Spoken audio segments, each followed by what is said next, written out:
Oh, trust me, I've tried a thing once where I was like, you know what? I'm just gonna set all my clocks an hour earlier, and just act like I'm gonna and just like, live an hour in the past. I'm gonna Yeah. address you all as though it's an hour in the past. And there were a few solid weeks where I was on time to everything. I'm the looking reason 30 minutes into the future right now, where like we have our first big like bracket loss that pisses someone off, and Mick's gonna be like, "Boy, I'm gonna be really upset about this in an hour." Don't worry, guys. I'll be back on my computer at a moment. I'm making soup at the moment, so that's why I can't. It's okay. I forgive you. Where are you right now? Oh, hey, Clanky. I didn't. This was the first time you spoke. Okay. I don't think it was the first time I spoke. I just think it's the first time you heard me. I can't believe Mick made soup an hour ago. I bet he really enjoyed it. Yeah. Oh, I will. Mick, I think you should take this to the. I think you should take this past thing and future thing to the next level. And next time you talk to us, get like a 1930s radio microphone. But I'm in the future. Well, it'll be even more based if you do that. So is the story of Fallout. And that whole game is 1950s inspired. Anyway.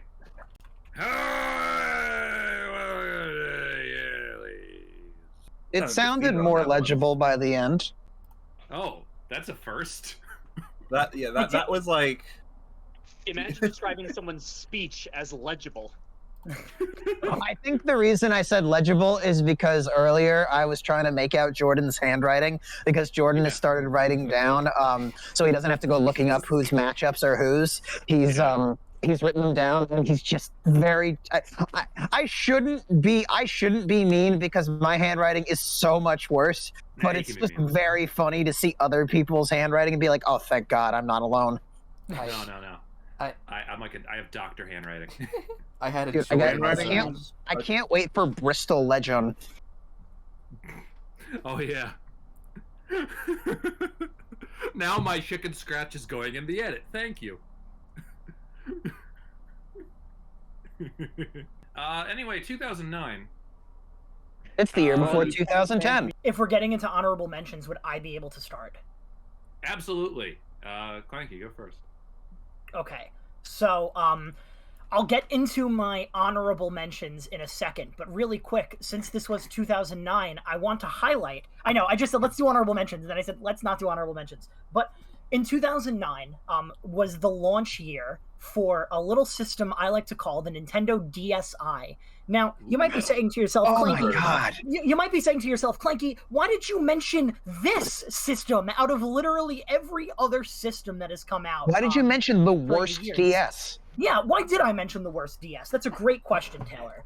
The reason is because the DSi came pre-installed with a couple of software things, like photo editor. There was cameras on the DSi that could let you take pictures, and you can edit those photos. But more importantly, there was a sound editor where you could listen to MP3s that were on an SD card, or you could record your own sounds using the DS microphone. So what I have today is my old DSi from when it came out in 2009. This is bit one. It's bit one. In this DSi, I have some recordings of myself and Christian from like the 5th grade. So I figured what I would do is show them off in all their glory. I listened to some of these to organize them. I don't know what order these are in, but just get ready to hear 2 squeaky children. And some of them are heavily edited. I can't wait. And yet Christian's loneliness still goes on to a new low. Isn't that sad? I wish that all I did. You sounded like that. That was Baby Christian one. and baby Clanky. I was the one saying Christian. Puberty. Clanky was the narrator. I was the. Well, don't worry. Even though it was 5th grade, Clanky, I still heard Clanky's inflection. Damn. Yeah. So, and actually, I recognize that Christian voice. It's the same exact voice he did when he needed to do a woman's voice on our podcast. Wait. But I wanted to give context for that one, that Christian was trying to download a game on WiiWare, and then by the time it finished downloading, after it took like a half an hour, it said download cannot be completed. It's probably fucking My So that's why he Pokemon was Ranch saying or something. That was 2008. I'll play it again Yeah. at the end if you want, but let me go through the rest of these. I have 3 more. That was Christian's voice pitched down saying, "My mommy." I thought that was just regular Graham. You know, Next up, Graham went to our elementary school. broke into Clanky's house and recorded stuff on his DSI. it's very impressive that I would a actually need you to do that. 5-year-old broke into Clanky's house. Oh no, I did this. I did Five-year-old this last Graham. night. I did this last night. My mom. all right, here we go. Next up,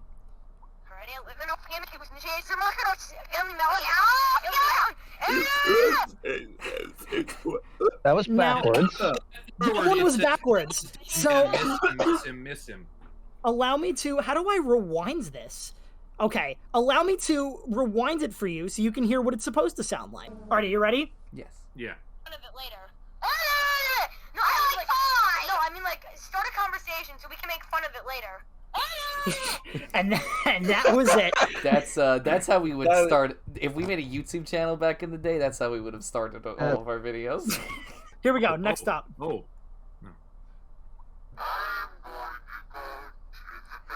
Oh my god. No. All right, we're gonna mention that one later. We're gonna talk about that one a little bit later. Is that going to be relevant to one of the games we talk about? Kind of. We'll get to it. I have to ask Christian. Wait, do you is remember it- making any of these? Are you asking me or Christian? Christian. Both. Either. I Especially remember what my room looked like. I remember where I was for the first one, but I don't remember where I was for the other 3. If I was even You there for remember all of where the other you 3. were? I'm pretty sure these were all done in the same day. That tracks. One day is about as much as a use as anyone got out of a DSi. Like, guys, that is so fucking wholesome that, like, you guys, and like, just watching 5th grade Clanky and Christian just have fun on the bad DS. Dude, Hey, I thought it was the best DS because this Picto Chat had rainbow paper instead of like normal, like white stuff. Dude, this DS has WarioWare Jordan. snapped. I think I've Jordan. spent All right, more time on the DSi than on the 3DS. that's insane.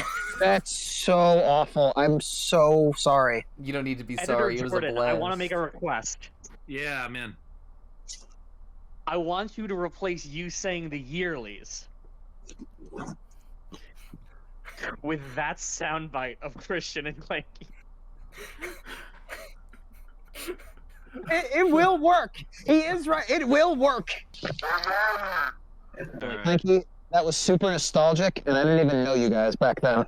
Yeah, it was. Imagine my surprise when I found my DSi with its like. There's like some.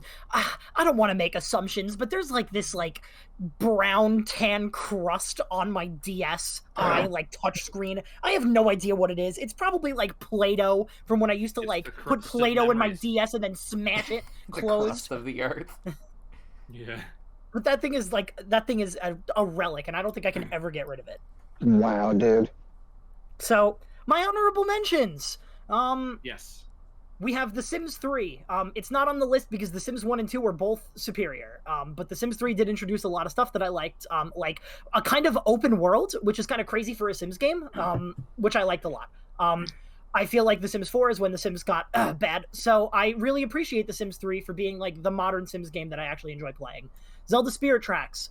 This game is severely underrated in my opinion. I think that a lot of people didn't give it a chance because of its controls, and we kind of talked about everything about that with Phantom Hourglass. But Spirit Tracks I like more because Silly Train, haha, it goes choo choo. It goes. Hold on, where are you? It goes. So I like it a lot. Too much blowing. Scribblenauts, that's fair. I can hear that. Scribblenauts is on the list. Punch. I'll take words Jordan has ever said to me for Thank you, because I sent that to you telepathically. Give me 1 second, I'm moving back to my computer. Okay, Punch Out. Punch Out is on the list. Wii Sports Resort. Remember how we said It that is Wii on, Sports it is Resort? on the list. It is on Wii the Sports list. Resort is on the list? Okay, never Yeah. mind. I changed my minds, actually. Halo Wars, tactics game. Halo characters, I liked it. Nothing more to say on that. Pokemon Platinum. It is the best version of one of the worst Pokemon gens. Sorry. That was mean. That was mean. Just Because slow. Didn't we Pokemon have this conversation a week ago where we said Diamond and Pearl are bad, but Gen 4 itself is not bad? It's okay. Yeah, Heart Gold and Soul Silver are what saved Gen 4 from being, like, miserable. But Platinum, like, fixes all the problems that Diamond and Pearl had. The problem is that it's still like Sinnoh and everything. I don't hate Platinum Sinnoh. has the distorted world where you can fucking waterfall upside down. That's like the worst part of the game. But like it's just slow. It's like 5 minutes. It's the worst part of the game. I like the distorted world. It was like the coolest thing that the DS did at the time with the camera. It was fun. I just kind of realized more and more that when I let my nostalgia go for Generation 4, or specifically Diamond, Pearl, Platinum, I realize I like it less. So I think the less I think about it, the better my opinion will be. So let's move on. Fine. Sonic's Ultimate Genesis Collection. I just replayed this. That's funny. This is on the bottom because it's not really a game. It's as the name implies, a collection of Genesis games starring Sonic, and we'll throw Ultimate in there too. But starring Sonic and Ultimate. Sonic and Ultimate, so true. This was, I think, my introduction to Sonic the Hedgehog and like Sonic 2 and Sonic 3 and all of that. So it holds a special place in my heart for introducing me to Sonic games. And then it also has a bunch of other shit on it too. I don't know. I don't know enough about Genesis, and this is a hot take. I don't think a lot of the Genesis's library stands up. So you're right. You are correct, but it does have Dynamite Heady, which is rad. Sure, I'll probably never play it, like but to let him latch down on no, you know what, Clanky? I bet you will. Oh, you want to bet? Can I take a life bet that Clanky will play Dynamite Heady? Like, you're gonna bet your entire life? Like, he can, like, we can kill you if he fails? I'm gonna say no. God. I thought about it for a minute, but no. Clanky, I have a bomb strapped to my chest, and the only way to not let it explode is you don't play Dynamite Heady! Here's the thing, though, Taylor. Please? That, it only kicks in if Clanky dies first, because there's no time limit on it. He potentially has the rest of his life to play Dynamite Heady before it fails. So, if you predecease Clanky, he doesn't have to. I don't know. I feel like at a certain point we'll be plotting each other's murder. I think if we like maneuver Clanky's corpse enough, we could technically play Dynamite. Guys, I can you weakened just at Bernie's can you Clanky. leave my corpse alone, please? No, I'm gonna weaken at Bernie's Clanky into playing Dynamite Heady. God. Wow, We Clanky, get you're that so Dynamite good Heady. at Dynamite Heady. What, Dad, why did Grandpa Clanky get cremated? Spite. Pure spite. If we shoot the ashes fast enough, it can move the joystick, thereby completing. That's the so requirement. fucked up. We fucking Sandman his ashes. This is Oh getting my sad. All right, This was a weird bet. I'm sorry. I fear where this conversation is going. So can I popcorn somebody, please? I thought the conversation was over. Clanky, can you popcorn to me? I'll popcorn to Christian. Because to preserve continuity, there's something that I must mention. And I'm not sure if I will be able to show physical proof of this, but I'm going to skip all of the games in my entries for now, in my honorable mention entries, to have a brief special mention to one of the DSi's best apps that it ever had, and one of the reasons why I've spent more time on the DSi than I've spent on any other portable system ever, and that is Flipnote Studios. Flipnote Studios, for those who are unaware, is an animation tool where you like draw frames frame by frame and you flip them around. It emulates the style of like drawing on a flip book and then does that whole thing. Very simple animation tool. I have put more than 500 hours into Flipnote Studio, and almost like if I had continued to keep going and did not lose my DSi to family's house, I would have absolutely. There's a chance I would be an animator today. Honestly, it may have influenced my motion graphics experience today, but who knows? But the reason why I bring that up is because when Clanky was playing his fucking sounds earlier, the fourth sound, which I will recite what the fourth sound said. It said, "I have to go to the bathroom. Bye-bye." I turned that into a flip note animation. Oh my god, you're right. Oh my god. And I'm not sure if I'll show it here. But if y'all want, after the Yearlies, you can. I've sent you all the links before, so you can all take a look at my hentai. When you make the thumbnail for this bracket, in lieu of the game box art, you just have your flip notes for each game. Dude, I need to remember that. Anyway, just thought I'd bring that up as a continuity between both of our mentions, Bentions, Crentions, and Dentions. Wii Sports Resort is on the bracket. Rhythm Heaven's on the bracket. Bloons Tower Defense 4 feels obsolete nowadays because everyone loves TD6, but I feel like I'm the only one left at an old party with my party hat on and and my little like blowy thing because I'm like, ooh, Bloons Tower Defense 4 is pretty good. Everyone's over at TD6's fucking mansion, Great Gatsby fucking ass, like whatever, who cares? It's a good game. I like it a lot. Boomblocks Bash Party is a game that I spent a surprising amount of time in because there's a level creator in this game, and I made so many different kinds of levels for this. I made like 6 board games in Boomblocks Bash Party, and I tried to get my family to play them, but none of them could stay focused on it for longer than 15 minutes because it's really boring. I don't remember if I played it or not.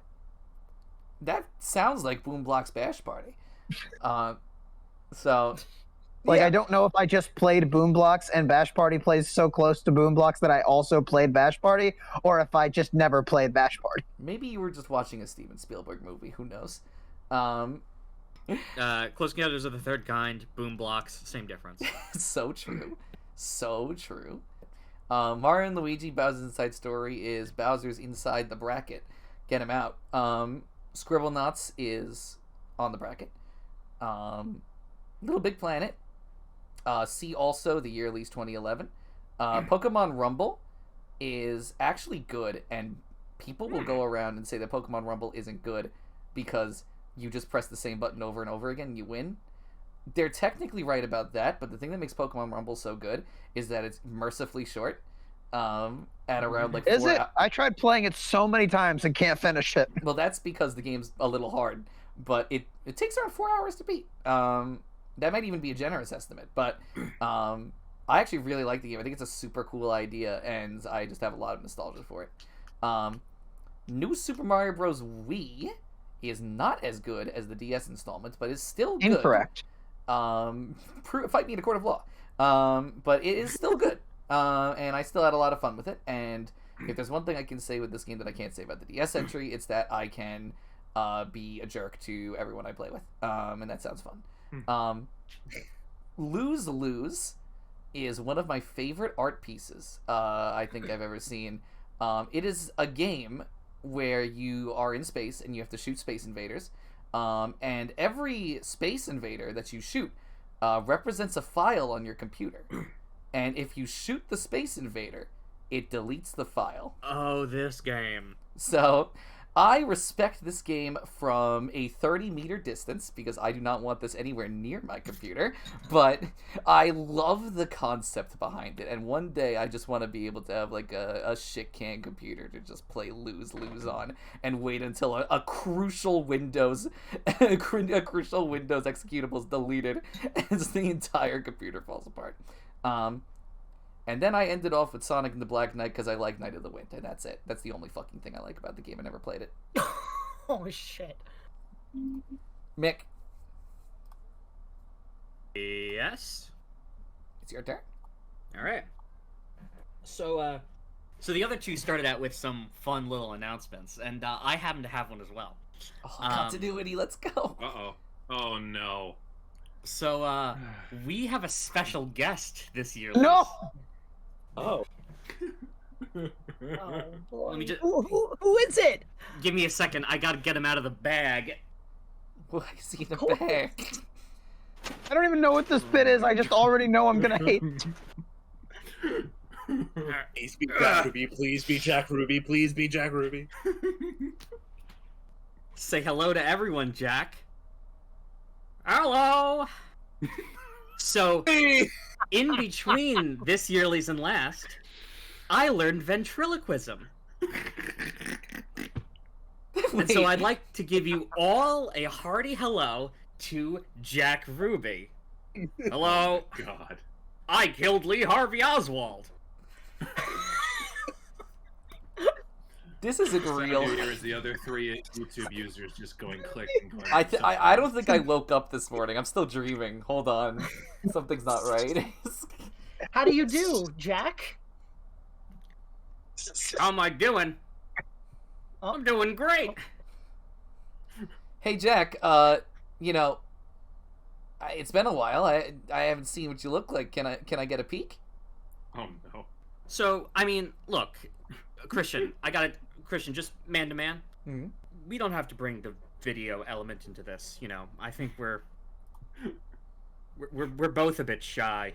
Okay. Is what? Mick Then talking or is Jack Ruby talking? Well, that was Mick I'm talking. Mick's Yeah. talking. You know what, Mick? Yeah, I'll I extend a layer of trust in that case and say that I'm sure, Jack, you are just as young as when you shot that man. I loved you in Umbrella Academy Season 2. Indeed. Now, I've got a few jokes he's making me say because I'm a ventriloquist dummy. Oh, these are gonna be good. Let me just... These are gonna be... Give me one, Jack. I want to hear a good one. Hey, Christian. Hey, Taylor. Why did we go over tonight? Well, you see, guys, Mick learned ventriloquism. We all had a bit individually planned. I'm glad you said that rather than me, Taylor. I just know you're thinking. I know you're thinking it. Ends of Jersey. Yeah, I was. I know we're all thinking it. Why was the elephant afraid of the banana? Why, Jack? Because I shot Lee Harvey Oswald. I am in a white cushion room with a I straight have already jacket on. predicted how this bit works. I'm losing my fucking mind. This isn't real. This is not real. This is not the bit I thought we'd be getting. I have a few other. I've got some other dummies. If you want me to get them out. You know what, Mick? Save them for later. Let's see. I've got Dogleg Lilyheart, Gregor Mendel, the discoverer of modern genetics. Dare I ask where you got them? Oh, so I was at a flea market and this yeah, They can and sell stuff. They're so small. yeah, no, and I'm gonna kill all of this. yeah, very, very, very tiny shop. I barely fit in. It was like it was like a tiny little market. And a bunch of fleas came out, and I said, "Are you gonna do any tricks?" And he's like, "No, those are our cousins. They're the ones who do the circus." And they're like, "We have a bunch of ventriloquist dummies. Would you be interested?" And I said, perfect. That's an excellent bit for the next Yearlies." And they were like, "Oh, the Yearlies! I watch every month." Of course, they were like, the Yearlies. We're your one viewer. I'm like, but there's so many of you. Yes, but we're only fleas. Together, we make up one entire YouTube viewer. They need It enough takes a fleas. That's why there were so many sponsors last time. Oh my Exactly. God. They needed enough fleas to hit the like button. It's really heavy. And if you think that's crazy, you should have seen what it was like in that back room right before I shot Lee Harvey Oswald. All right, Mick, you got to do Oh, your honorable God. mentions, man. I love you. Oh yeah, that's right. I got to do my honorable mentions. Yeah. All right. Or else Taylor will shoot you this time rather than me. Yeah. Jesus Christ. No, it's just fucking, it's the evolution of mixed bits. This is like a trilogy of bits. Year 1, I'm running for president. Years 2, here's every single one of our Patreon supporters. Year 3, I'm learned ventriloquism. It's like, what wacky thing did the crazy professor come up with this week? It's a TV show. It's a TV show that I can't look away from. I think I don't want to watch it, and then I laugh anyways. So just go through my honorable mentions. Yeah, thank you. So in reverse order, building up to my main three. I have Ghostbusters the video game. I had them. Yeah. I never played the full game, but I played the demo a bunch. And it's solid. They got the original Ghostbusters cast together. Yeah. Which was The nice. ghosts? And the game is decently. No, the humans. It was decently fun. Murray, Yeah, next I have Darkest of Days, a game I would have loved to talk about because it is a time travel first-person shooter. Yeah, Darkest of Days is a first-person shooter where you travel through and fight in a bunch of historical battles with modern weaponry. So, like, you get to bring an M4 to the Battle of Antietam. Unfortunately, the game's just not very good. And also, it really chickens out and doesn't send you back to interesting time periods, instead just the Civil War, World War I, and World War II. Yeah, nothing interesting about World War II. Well, look, it's just the idea of having a modern assault rifle in a historical time period, and they send you to ones where guns already exist. Yeah, go to, like, medieval times, yeah. Exactly. To be fair, the final level is at Pompeii, but that's just the final level, so it's kind of a let go. Halo Reach. Yeah. Anyway, then next, Halo Wars, which is an RTS. Eat this, Hannibal! Until Yeah. the Hun meet Attila the Gun. Yeah, I chose not to put this on because it is a real-time strategy game, and I know how well those have fared. Also, I have mixed feelings about it because it killed my favorite company. Ooh. Yeah, Ensemble Studios. I love them. They made great real-time strategy games. They made Halo Wars, and it bankrupted them. So, yeah. Yeah. Then Wolfenstein. Did this game get a sequel too? Halo Wars, yeah, but really recently. By a different company. Okay. Got it. That makes sense. Yeah, then Wolfenstein 2009, a sort of reboot of Wolfenstein that came in 2009. It's a Wolfenstein game. It's a late 2009 first-person shooter where you fight sort of super high-tech magical Nazis. Decent, but like it's not the New Order. What? Yeah, exactly. Then Kingdom Hearts 358 Days Over 2, which I recently 358 over 2 days. No, it's 358 Days Over 2. We don't have time. Just whatever you want to call checked in Japanese. It's 358 Days Over 2. Fine. Yeah. I like this game. Yeah, I wasn't going to say anything bad about it. Anyway, Necrovision. Necrovision is a complicated game that wants to be both a horror game, a boomer shooter at the same time. But the problem with doing a boomer shooter and setting it during World War I is that all the guns suck. It's a confused game. I like its spirit, though. Then, also, the cutscenes and the actual game are two different stories. Like, you'll play through the game and something will happen, and then you'll get into a cutscene, and it'll engage in historical revisionism of its own content. Be like, this would happen in the game? No, that didn't happen. This is what happened. I'm like, hang on a minute, I just played through this, and this isn't what happened. Wait a minute. Yeah, anyway. Anno 1404, another game probably would have been on the top, but it's a city builder, and I've already thrown the Anno series to the dogs 100 times. You really should have put the Anno games in every single year there was an Anno game, just to really hammer it home. I don't want to do that, though, because it gets boring to talk about this, you know. But it would be funny the 6th time. No, it wouldn't. It really wouldn't. Anyway. Sonic and the Black Knight. I didn't put this in because I don't actually have a lot of interesting things to say about the Sonic and the Black Knight. Night of the Wind. Yeah, like the song's good and like it's really solid, but like it doesn't do anything super interesting gameplay wise. Like Sonic and the Sequence I can talk about because Sonic and the Sequence actually does interesting things gameplay wise. Sonic and the Black Knight is literally just the day sections from Sonic Unleashed, and that's kind of no. Like, no, it is not.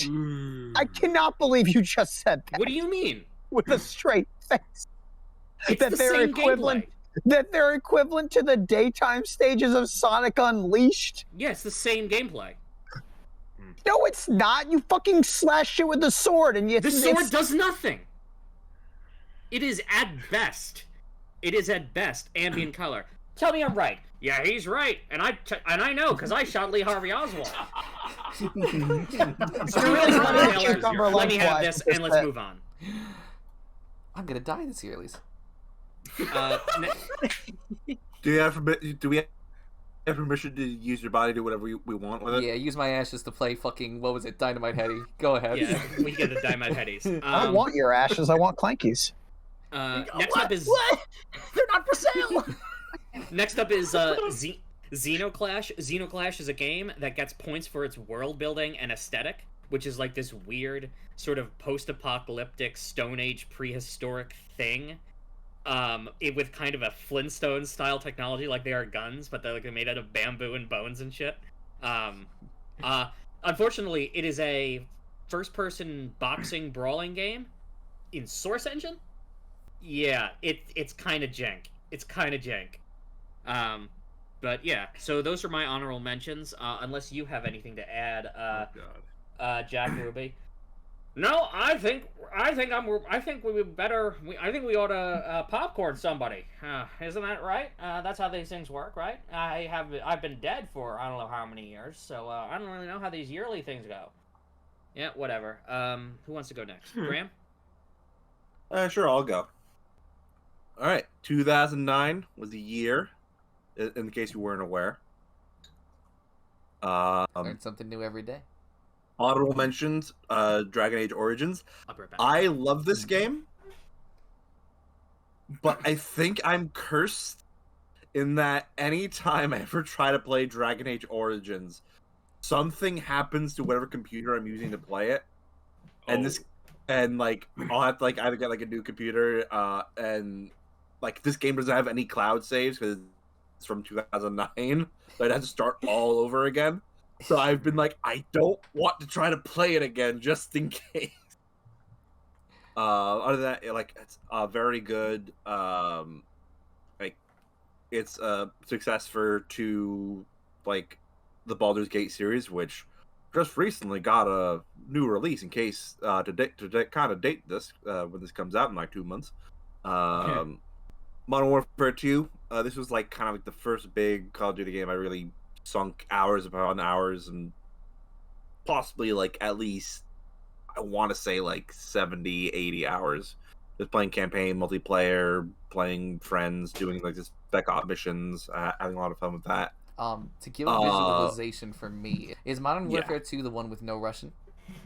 Yes. So it's the one that has that monologue where it's like he doesn't obey to a flag or a country. He doesn't flinch at torture. Blah blah blah.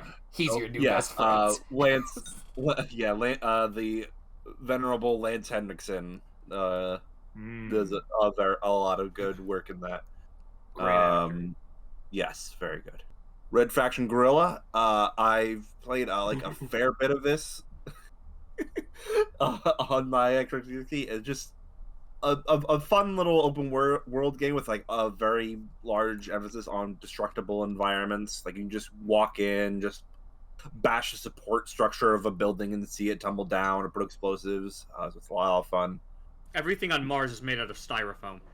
Yes. Halo 3 ODST is on the bracket. Infamous is one of those games I like. Oh yeah, really have like wanted to like play. You didn't play it? I didn't have a PS3. Okay, I played it. It's fantastic.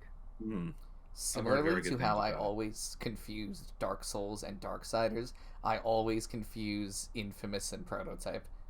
Like, well, lucky for you, Prototype is next on my honorable mentions list. Bold move, Graham. Put it in the same game on twice. You thought? Yeah. Like, and just clarify, Infamous is lightning. Prototype is weird symbiote hybrid thing, right? Yeah. Okay. Sure.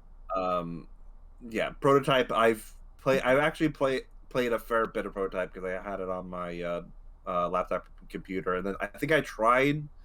There's something with it where it doesn't really work well with modern systems, but yeah, it's just another just very fun sandbox, superhero sandbox, where you're kind of more inclined to play like in a villainous kind of way, rather than like you are kind of like more of an anti-hero versus Infamous, where you can choose to be more a hero or anti-hero. But yeah, a lot of fun. And then last thing I'll mention this list is just ass. Wait, what the fuck? This year, for Graham's fuck with Christian, he's decided to caption out just any time his list has ass in it. But also added an S to Batman Arkham Asylum, just so he would have 3 asses. This last ass was not here, like, today. No, because he realized that he forgot to fuck with you. So, or it's funnier when the realization comes up in the video. I maybe that was like spoilered, and I just didn't even bother because I was like, Graham's fucking with me. I'm not even gonna entertain what's underneath. I'm not gonna even open this box. I'm surprised you didn't go all the way with it and make it like Uncharted 2 Ass Among Thieves or whatever, and then like have your name have like Grasham or something. Well, that is an entirely different idea going through right there. It's Infamous. Minimalism. The key is minimalism. Yeah, so you have to do Uncharted 2 Among Us. That's the minimalism right there. Among Us? No, yeah, sorry. I knew that it was my turn. I had to get off the phone with my lawyer because earlier Christian said that I should sue him for whether or not New Super Mario Brothers Wii is better than New Super Mario Brothers DS. And he said that while I could win, it's very divisive. He said I have a much better case against Mick saying that Sonic and the Black Knight's daytime stages are equivalent to Sonic Unleashed. So I'm going to be working on my countersuit in the meanwhile. But he said I could do my honorable mentions in the meantime. Very good.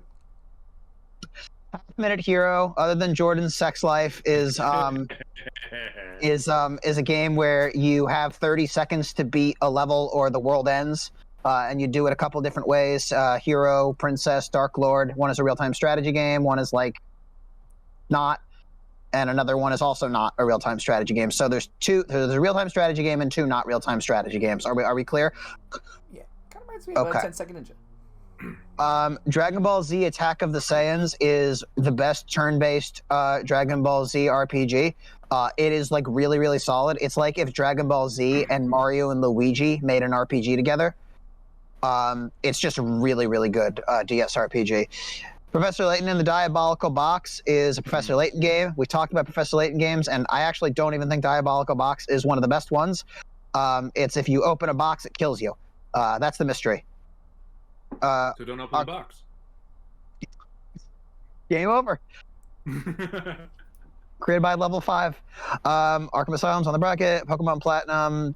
I like Pokemon Platinum. I like Gen 4. I think it's better than the Diamond and Pearl remakes for what it's worth. Yeah, no, so true. Mad World is this Wii M-rated game that's all in black and white, and it's got kind of No More Hero vibes in that it's very bloody, and you're in like a killing tournament where you just basically go around and find creative ways to kill everybody. It's pretty fun. It's a good way to fill a couple of hours. I think honestly, I have like a little more interest in playing Mad World than I do No More Heroes because I've seen a lot of both like the game Mad World and the franchise. I think they're both good. I think No More Heroes has more to offer. Like once you play a level of Mad World, you've basically played the whole game. My opinion. That's my jam. But it is fun. Chainsaw Hand. A Boy and His Blob is the remake of A Boy and His Blob on NES on Wii, and it's just really adorable and like a really good puzzle platformer. Plants vs. Zombies is on the bracket. Rabbids Go Home is, I just replayed this the other day. This is a really good Rabbids game. Rabbids get a very bad rap, but this is just a fucking game where you drive around in a shopping cart and fucking steal every single thing possible from every human being ever because you're trying to create a tower to get to the moon. There's no jump button, but it is a platformer. And it's got weirdly good music, and it's just really fun to play. It's the best Rabbids game because you're trying to get the Rabbids to get the fuck out. I played this on my Wii, and every time I try to think back to my memories, it just feels like the most out-of-body fever dream. It's a really weird time. You fucking steal a man who is on a hospital sickbed and like use him to fly around. I remember playing this game too, and I also really liked it. It has like Katamari Damacy isms. Yeah, in the sense you're that totally you're right. I guess like you don't have to collect like smaller things to get bigger things. Like you can pretty much get everything you want, but like correct me if I'm wrong, does your size like affect where you can go and what you can do, or does it just like make it an infinite thing? Well, it unlocks new levels, but no. Yeah, I don't remember. there being a thing where like you can get too big or anything. Oh, so everyone Okay. played this, is what I'm gathering. Oh no, I This never. game I was a never played great this in my game. life. This game would be in my honorable mentions if I fucking remembered it came out this year. I mean, I you never... can also put a rabbit in your Wii remote and torture them. That was the best part. That is true. So I've never played this game. The only exposure I ever had to this game was because a song from the game was used in the famous YouTube video, The Vicious Cycle of Two Fort. Oh my god! And I watched that video the more sort than of like 200 times. the sort of the klezmer type thing. Yeah, it also just has my Oh favorite my Wii God. menu opening song. Boop, boop, boop, ba-do-do-do, ya-pa-pa, ya-pa-pa, yo-pa-po, what up? Anyways, Bayonetta is an honorable mention, but nobody likes Bayonetta but me. And I'm just not going to get my heart broken again. And then at the very top, and I may put this on our honorable mention bracket, is Henry Hatsworth and the Puzzling Adventure, which is fucking old people meets Tetris Attack. It's really fucking weird, man. You go on this weird fucking treasure hunt, and every enemy you kill becomes like a Tetris block that you have to eliminate on the bottom screen. It's really fun.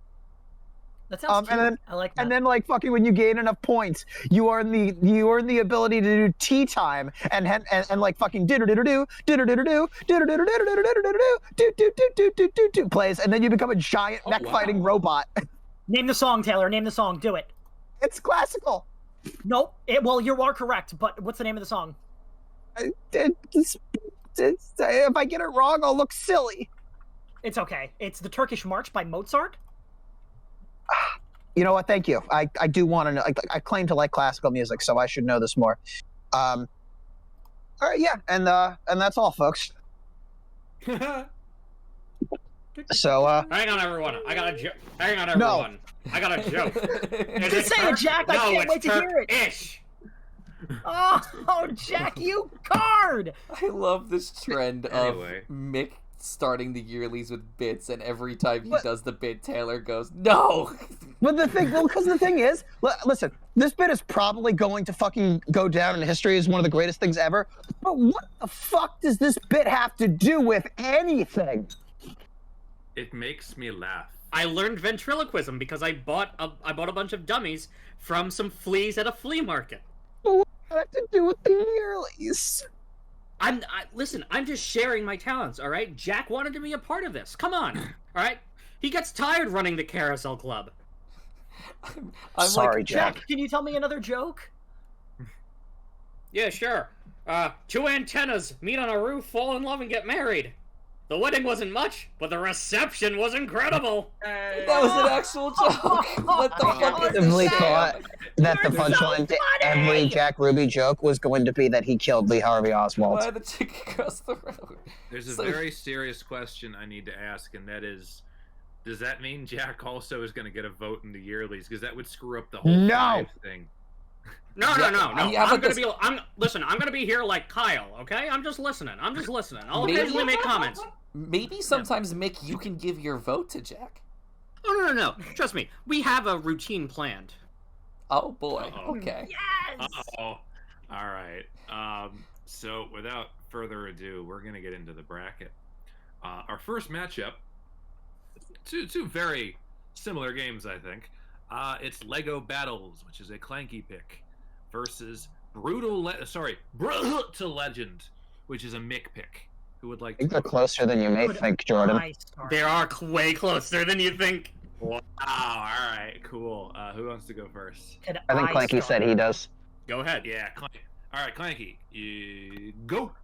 So I have the most explaining to do with Lego Battles, I think, because I bet it's a game that most of us haven't heard of. Right. Most of us, when we think of a Lego game, we think of, the licensed Lego games with Star Wars and Indiana Jones and Lord of the Rings and what have you. And the thing about those games is that they're all pretty much platformers that share a lot of the same DNA. So you would think that Lego Battles is kind of the same thing, but it's not.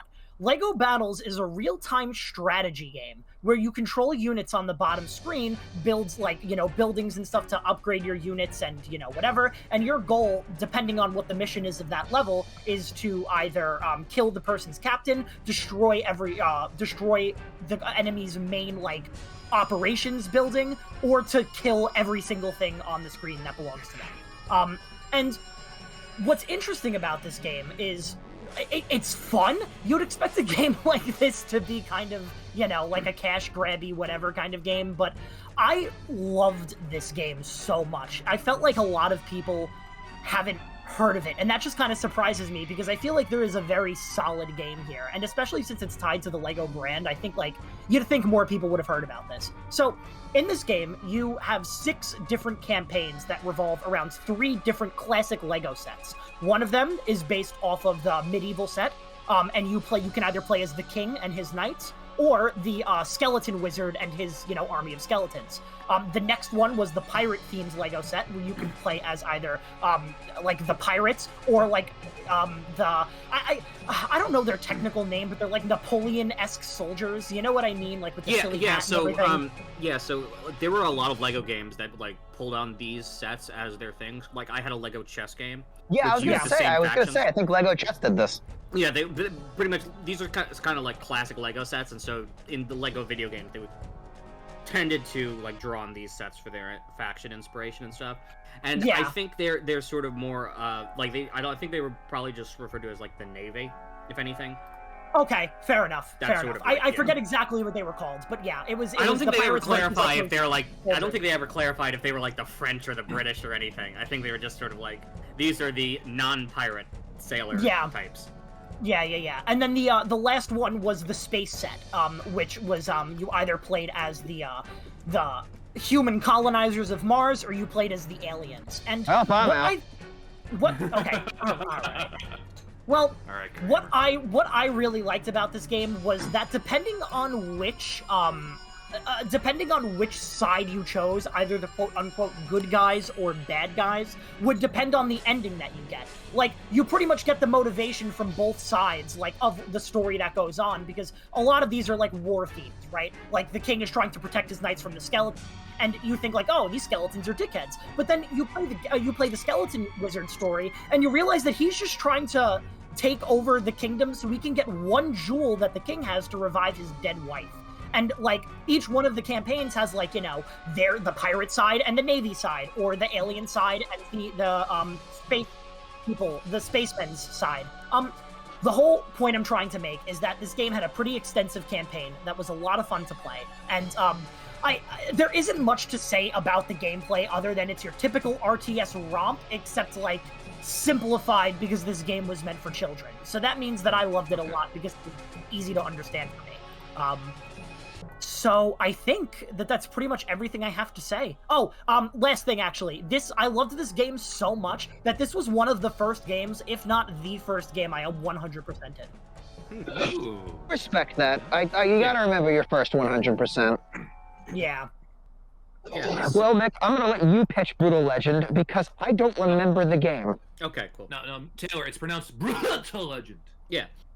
So, Brütal Legend is a game made by Double Fine, the Tim Schafer's company. So Full Throttle, Grim Fandango, Psychonauts. Yeah. He helped on the Monkey Island games. Helped. He wasn't a lead designer, but he was I think it was. He was in the room. Yeah. Emotional support. I think it was an assistant designer or something. Anyway, point being. Brütal Legend is a combination action-adventure real-time strategy game. The premise of the game is, so the main character is a heavy metal roadie by the name of Eddie Riggs, played and voiced by Jack Black. Ooh. Who is the world's best roadie for the world's worst heavy metal band, Cabbage Boy, who are more of a sort of they're more of a sort of a pop punk edged metal band than anything. Anyway, suffice to say, shenanigans happen, and Eddie gets pulled into an alternate dimension by Ormageddon, the eternal fire beast, And this alternate world is a setting where everything is based on heavy metal music, but specifically like album art. Like it's a fantasy world inspired by heavy metal album art. I do remember that the Guardian of Metal is Ozzy Osbourne. Yeah, so that's the other thing. This game's got a lot of guest stars. Yeah. So anyway, so Eddie's helper that sort of guides him along through this world is the Guardian of Metal, who's played and who looks like and is voiced by Ozzy Osbourne. Oh my god, that's great. He is just Ozzy Osbourne. Yeah. The villain in this story is so the human race in this world is enslaved by an army of demons, led by Doviculus, Emperor of the Tainted Coil, played by Tim Curry. No, Oh, yeah. not again. That's amazing. Not again. Doviculus sort of rules through like a puppet leader who is a glam metal king named General Lionwhite. But anyway, the premise is that Eddie Riggs, the world's greatest roadie, helps a human sort of rebel force, lead a rebellion against General Lionwhite, and then eventually Doviculus himself. There's also you also get a car where you can drive around the sandbox open world. Also, you'll be unsurprised to learn that the game has a great soundtrack. Yeah, the game has a great soundtrack. Like if you name name a major heavy metal band. Judas Priest. Yeah, Judas Priest is in there. Motley Crue. Dragon Force. Yeah. Actually, hang on. There's one last thing. They do play through the fire and the flames. So that is one of the things I remember. So there are those. I just need to clarify. So there are the real-time strategy segments, and it works as like a classic real-time strategy game. Eddie grows wings and can fly above, so it's actually from like a top-down perspective. And you harvest resources and construct. You harvest resources and then construct units and send them to attack the enemies. And like the units are all clever things, like your basic grunts are headbangers who attack with their heads. And then just one last thing, and this is all I gotta say, is they have some guest stars in addition to Ozzy Osbourne. One of the some of the other characters you meet is there's an Amazonian named Rima who's voiced by Lita Ford. Ooh. There is you meet a bass playing healer named Killmaster. Okay.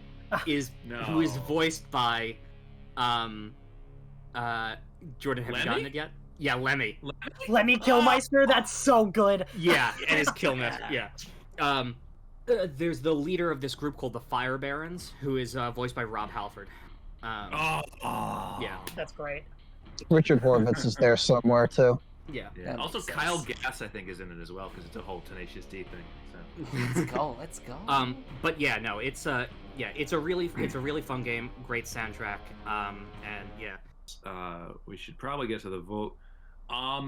So the way. I'm gonna tell you all the viewers. It didn't work, Christian. No, we don't necessarily have to start from the top. No, Christian. The thing is, before you did that, I was actually going to start with you. Yeah, that's what you say now. That's what you say now. Seriously, I was going to start with Christian, but since he wants to go last, we're gonna start with Mick. Oh, So, I go Mick, Clanky, Graham, Taylor, Christian, because you wanted to be last. I am the Wile E. Coyote of the Yearlies. Right. You thought you could outsmart me, but apparently you were wrong. So, starting with Mick, you did it to yourself, man.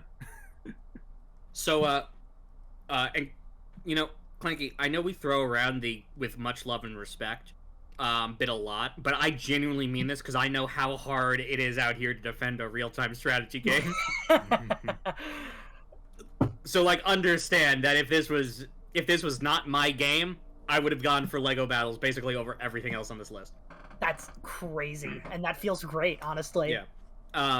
So again, with much love and respect, and no hint of a joke, I'm voting for Brütal Legend. Of course. Graham. No, Clanky's up. Yes, sorry. Based on what you said about Brütal Legend, it also sounds really fucking dope. So I kind of want to play it, but I have to give it to my boy Lego Battles. Yeah. Graham.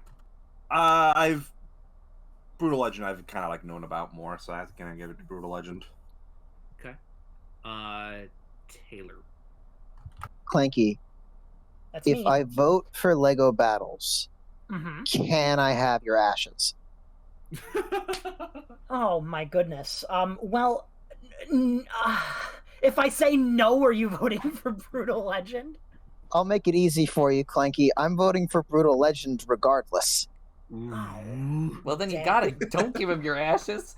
Fuck that. But I just want to know if I can get them. What if After Clanky, that what if- display, absolutely not. Clanky, I'm sorry. wait. You could have just showed up to Taylor at any time, be like, here are my ashes. You never specified the ashes of your body. I cannot tell a lie. I'm sorry. Jack, what's that? You have something you want to say to Taylor? You know, Uh-oh. I have some contacts that can get you the ashes of a man. You know, I've No, I appreciate that, Mr. Ruby. It's just that I very specifically need Clanky's ashes to win a bet. that can be arranged. That can be arranged. No, it cannot. No, it All right, cannot. you know what?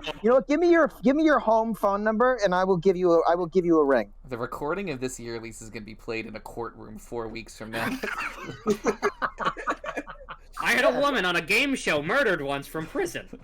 Yeah, it's where I'm going to drop my Hey! countersuit about Sonic Unleashed and Black Knight. That means that at least 12 watchers.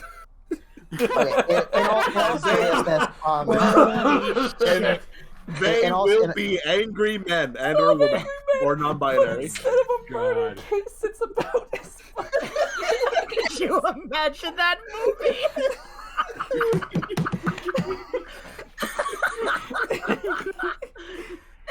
Oh my god, they'd show that movie in film schools all over the country.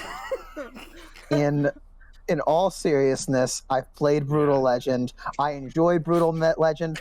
It's going to be a little telling later that I don't remember the game at all, but I'm So almost positive I like it. I just want to, really quick, I'm sorry. I imagine the scene where he goes, and I'm saying it's possible. Well, I'm saying it's not possible. And then right next to the Jack Kirby dummy, a Juror 8 slams down an identical Jack Kirby. I thought you were going to say slams down a jar of ashes, to be honest. No, it's an identical Visual Jack Henry Ruby Fonda doll. with a ventriloquist dummy. I just like it's 6 ventriloquist dolls and 6 jars of ashes. Oh my god. fuck. It's 3-1, but Christian, your vote is a posterity vote. Very similarly to Mick, it was a really tough vote because how you describe Lego Battles seems so interesting, but Brütal Legend seems to appeal to me personally a little bit more. I'm sorry. You're getting I think those ashes Clanky's faster than choking. you think. Yeah, just the sound of the ashes coming up, like you're burning from the inside out. Yeah. Oh my If God. Lego Battles gets eliminated losers round 1, my heart will combust. No. I will be very No. sad, but also it will make my life a little easier. Yeah, fair. Grim. I mean, can't blame you. considering that what it could go up against here, well, it could be interesting. Because right here we have something that has become a running theme in a lot of these yearlies. Will the That's Ratchet correct. and Clank game get love? And we have Ratchet and Clank Future, A Crack in Time, which I originally wrote down on the bracket, A Clank in Time, but that's not the title. Which is Taylor pick, versus Plants vs. Zombies, which is a game that was put up by both Clanky and Christian. A Who would like rare to go first? I would like to game? go first. It took you long enough to get through that intro. Jack, shut up. Stop interrupting. I'm going to come down there and I'm going to unstuff you in ways you didn't think you could be unstuffed. I'm going to bring Lee Harvey Oswald back to life in front of your eyes. Yeah. Yeah. All right. Cool. Your time starts now. Well. Send Ratchet and Clank E. back again for the 3rd time. And I am not giving up now. Because this is the best Ratchet and Clank game ever made. I haven't played Rift Apart. So here's the deal, guys. This is if the Ratchet and Clank gameplay met Mario Galaxy, Christian, Clanky, and the Talos principle, Mick. Hey, Graham, how you doing? Basically, the way this game works is sometimes you will play as Ratchet, and you will go on platforming, planet-hopping challenges to collect weapon upgrades, rhino pieces, zone eye upgrades, and those are just side activities. And they have such amazing platforming sections in them. I forgot how to pitch in the Yearlies. You're gonna have to give me a minute. Find your inner circle. Over? Can I start over? Yeah, start from the beginning. Well. Okay. All right. Here's the deal, guys. This is peak Ratchet and Clank gameplay. Yes, we have you played as Ratchet before, you've played as Clank before, but this is the first time that both characters go out, they have their own gameplay segments, and they are both the peak of their field. Ratchet fucking goes around with hover boots and has an amazing weapon arsenal. He has fucking a frog blower that attacks with belches, a void that eats your enemies named Carl, a ray that turns things into chimps, and all the while, whenever you want, you can just fucking go on a Mario Galaxy hopping adventure, and they are so much fun to explore. But Clank got the real upgrade. Mick, you know how in the Talos principle, you have those puzzles where you record yourself and you have to like work with your recording to solve puzzles? I'm sorry, Mick stepped out for a moment. It's just Shut me up, right Jack. now. Mick, Yeah, he's not here. I'm trying to tell you, he's not here. Mick, you gotta be here for this. I need you to say, yes, I remember the recording puzzle and the Talos principle. No, don't worry. I'm sure he remembers. Just get on with it. I would say, I don't want to have to grassy knoll you. Well, that's great, Mick. Because fucking that's what all of the Clank segments are. It's just an endless series of you record yourself as Clank, and you can record yourself up to 4 times to push buttons and find a way to the end of the room. It's such a good puzzle game as well as a great Ratchet and Clank game. That's just touching on some of the gameplay. This game was supposed to be the last Ratchet and Clank game. We thought that this was going to be the last Ratchet and Clank game, and as a result, Insomniac wrote this game with the most narrative payoff. They have the most popular villain, and at the same time, they attempt to offer closure to the entire series. You learn way more about Ratchet and Clank than you ever have before. Now, granted, this is not the last game in the series, but you could stop here and feel incredibly satisfied. The story here is really, really good. And one other thing I gotta mention. Whenever you buy a weapon in this game, you get to watch a little marketing video where the people behind the manufacturing, they make a little sketch with you as a chibi Ratchet, and they like describe the weapon you're about to buy. So like it's like the Sonic Eruptor. You take this thing and you bring it around, and whenever it belches, well, get ready for a wallop or something to that effect. They'll like really fun. Every single weapon has like a pitch, basically. They pitch the weapons to you. They Yearlies the weapons. Ratchet and Clank is the Yearlies before the Yearlies. Now we're getting Gonna call meta. for my lawyers. So we all have lawyers today. We do, yeah. Yeah, so the point is, y'all love Ratchet and Clank. I know this because it does so well in the Yearlies. That how could you possibly fight against the best Ratchet and Clank game? And I know how, but I'm going to pretend that Plants vs. Zombies doesn't have a chance. I mean, like, who the fuck cares about plants? Hey guys, I'm back. Sorry I missed anything. No worries. Does that mean I can start with Plants vs. Zombies, or Christian, would you like to start? Do you guys have any questions about A Crack in Time? Is the second playable character still named Clank? No. Oh, Mario Galaxy, you say? That sounds so cool and I interesting. have a question. Who did you say made this game again? Yes. No. Who's the company that made this game? Insomniac? No. I don't know. It's Insomniac. I was right. Okay. Insomniac? He must have been tired. Jack Ruby ruins my Ratchet and Clank Jack pitch. Ruby, you crack me up. When Ratchet and Clank loses to Plants vs. Zombies, I'm blaming Jack Ruby. Everyone's blaming me for everything. It was LBJ who paid me to kill him. Jack, what did I tell you? Don't encourage conspiracy theories. Clanky, yes, you do play as Clank for pure transparency. But in Plants vs. Zombies, you play as Plant and Zombie. To throw away the shade, Ratchet and Clank for a second. This sounds like the most interested I would be in a Ratchet and Clank game, and I want you to understand that I am not going to vote against it out of pity bias at this point. It's just because Plants vs. Zombies is probably the best PopCap game to ever exist. You're right. I mean, you're probably right. Well, hang on, Peggle. So. Pop I mean, cap. listen. Just like I popped a cap. Okay, Jack, that's enough. You gotta calm down there.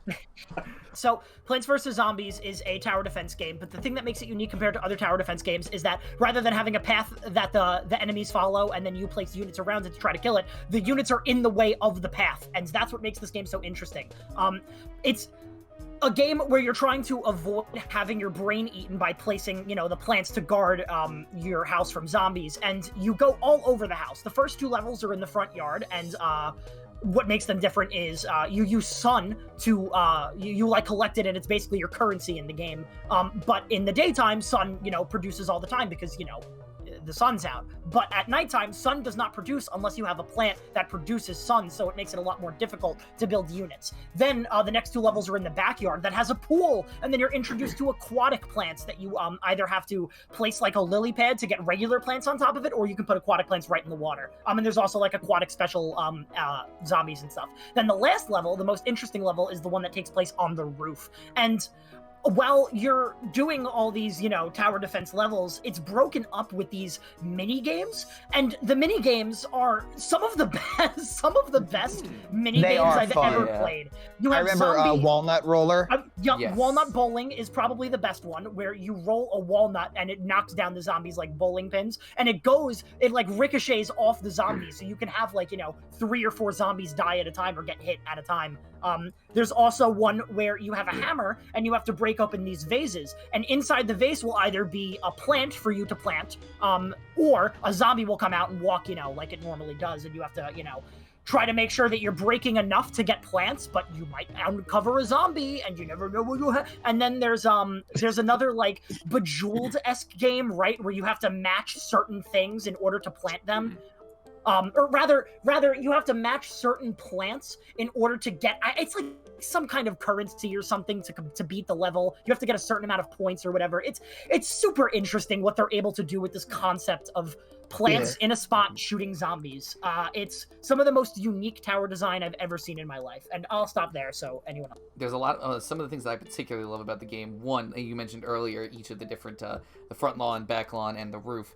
Even at nighttime, you play the game radically differently in every single one, because at nighttime, obviously you can't use the sunflowers, they don't do shit. So you need completely different plants to do different things. And on top of that, you complete every stage, and every single stage, except for I think the battles at the end of the chapter, give you new plants. So you accrue 30-something plants at your disposal. And I find that my favorite thing about Plants vs. Zombies is how your strategy changes depending on how long you've been playing the game. When I first played the game, I would always use, all the strongest pea shooters I can get. I would get the freaking the strongest walnuts. I get the heavy chompers and all the heavy artillery. But then I realized, wait a second. The one-hit kill plants are so busted that you basically should use the one-hit kill plants the entire game. They are so good. The chili pepper, the freeze mushroom, the aforementioned chomper in front of a tall nut is busted. The fucking weed that goes in the pool. The mole mine is an underrated early game plant. Top all that off with the Doom Shroom. The Doom Shroom! Oh my god. And then top all that off with optional modes like the Zen Garden, where the more you play the game, the more you can grow up your own little personal garden.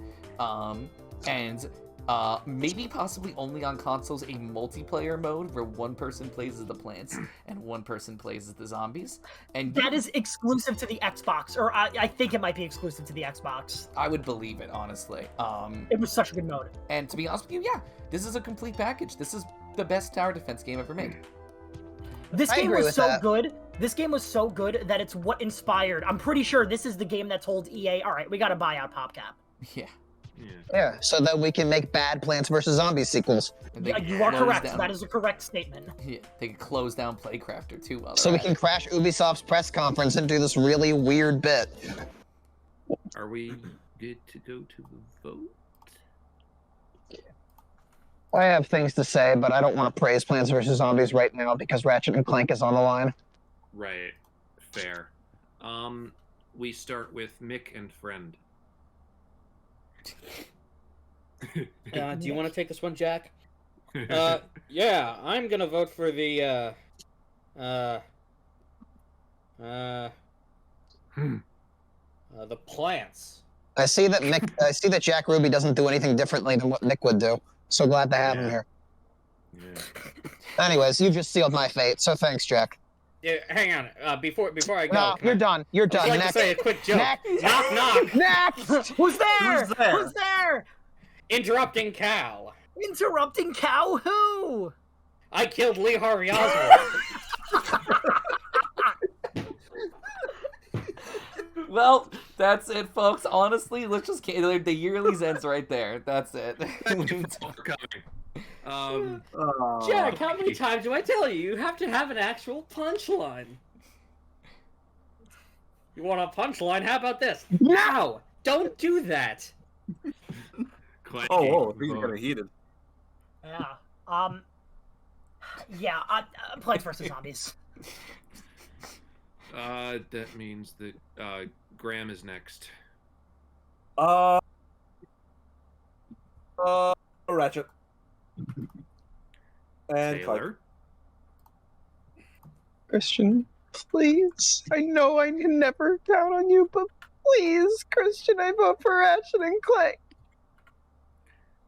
Christian. Plants vs. Zombies. Ugh. I have tried everything. It's just never gonna happen. Whatever. Who cares? It's only the Yearlies. It's only the Yearlies. Talking about not video, big. video games we like. All so right. true. Coming up next, the next matchup we have a pair of sequels. We have Halo 3 ODST, which Mick put up, versus Uncharted 2 Among Thieves, which is a Graham pick. Who would Just like like to go how Ratchet Should and I Clank was go stolen. You want to go first? Yeah, sure. first?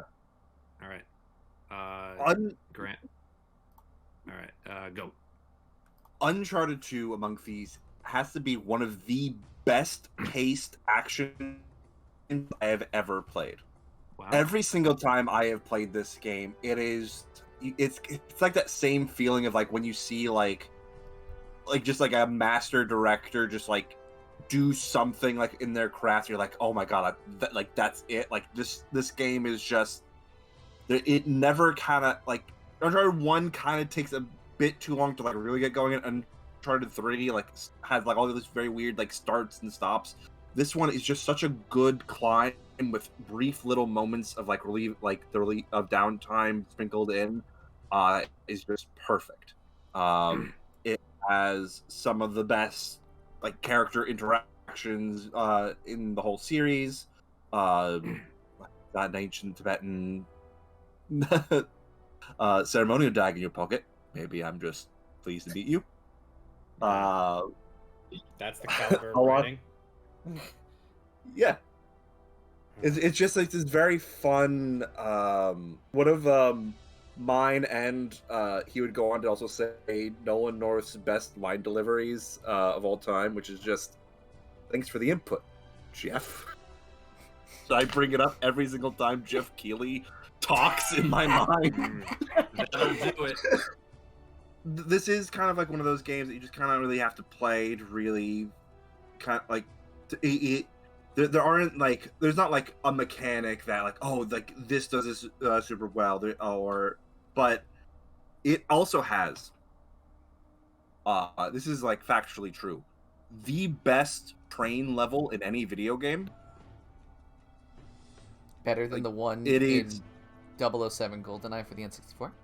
Yes, I've never played it, and yes. It is just like this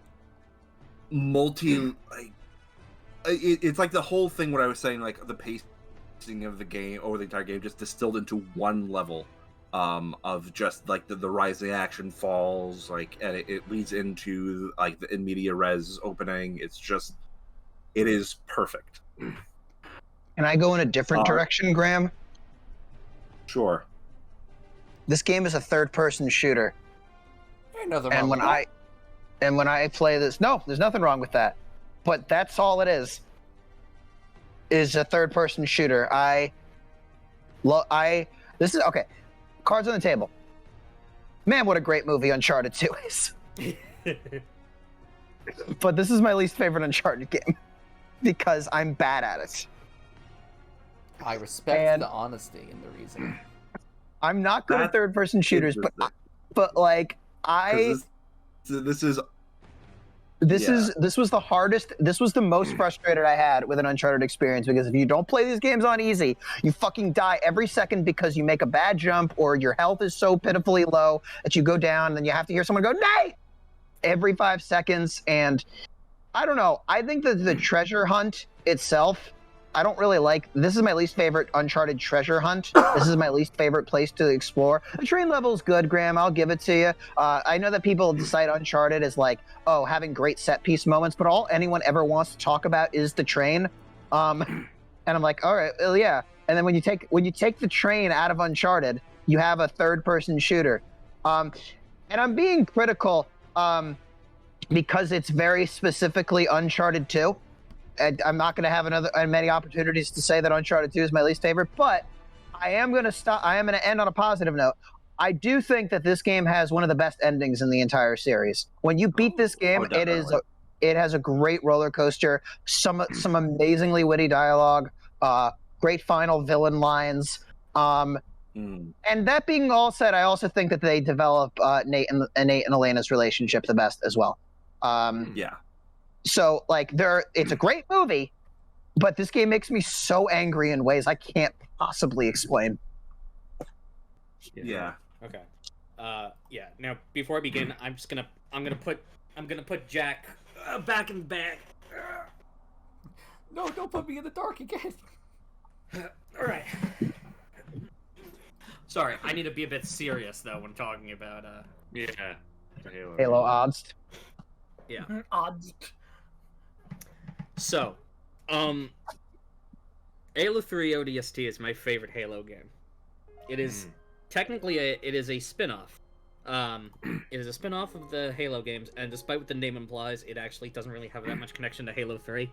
It is a side story to Halo 2. Yeah. Wait, what? Yeah. Yeah.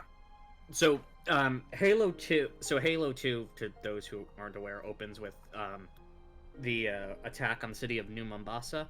Halo ODST takes place while that's going on, or shortly after the attack on New Mombasa. You know what? I'm just gonna get into the game. So, ODST, which stands for Orbital Drop Shock Troopers, are a group That of was elites. odd DS trilogy. Yeah. Are a group of elite soldiers who they're like kind of like paratroopers in our world, except instead of jumping out of airplanes with parachutes, they drop out of low orbit with drop pods. You play as the rookie member of this ODST squadron. The other members of your squad are Dutch, Romeo, Mickey, Buck, and Dare, played by, respectively, Adam Baldwin, Nolan North, Alan Tudyk, Nathan Fillion, and Trisha Helfer. Jesus Wow. Christ. Oh, the cast of the live-action Uncharted movie. Yeah. That's so funny. If only. When you drop, though, there is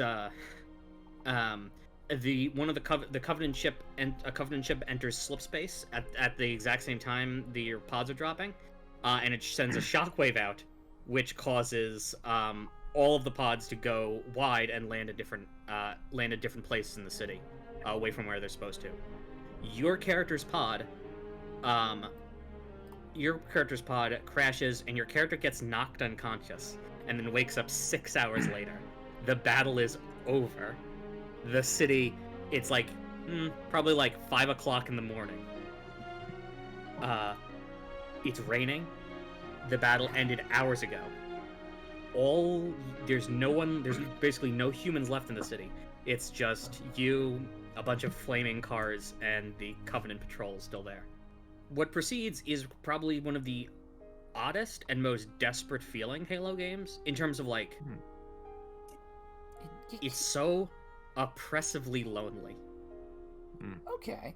Because you're in this. First off, you're not a super soldier. You're just a normal human. Well, well trained, elite soldier, normal human. But you're still just, you're not a super soldier. You don't have power armor. And so every fight is potentially deadly. And the city is, you basically go throughout the city, trying to track down and figure out what happened to the rest of your squad members. And what results is a sort of a film noir storyline as you walk through this empty city alone. Your only companion being the city's navigation AI, Virgil, guiding you as you try and figure out what happened to your lost crew members. And then when you find a clue, there's like a flashback where you reconstruct what happened, and you play as the crew member during the actual battle for a bit. Or a squad member for the actual battle for a bit. But then it goes back and you're alone again. And the game has this soundtrack. Mm. It's this, Deference for darkness. When you're watching the video, you're hearing in the background right now. It's this piano with some very subtle strings in the background, and then this mournful alto sax just piercing through the music. It's so atmospheric. And it's so utterly unlike what you'd expect from a Halo game. Until the ending. It has the same ending as every other Halo game, which is car chase. Please. I'm already scarred from the first Halo game. I can't take another car chase. I think Halo 2 is the only one that doesn't have the car chase, right? Halo Reach also doesn't. Well, Yeah, no, Halo Reach had it, I would have fucking remembered it. Yeah. No, Halo 2 has boss fights. Yeah, but then Halo 1 and Halo 3 have this car chase. This one has the car chase as well. But anyway, yeah. I will say, driving section. as an anecdote about Halo 3 ODST, I did actually play Halo 3 ODST. I played the first 3 levels with 3 other people who were Halo veterans. Problem was we were playing Lasso.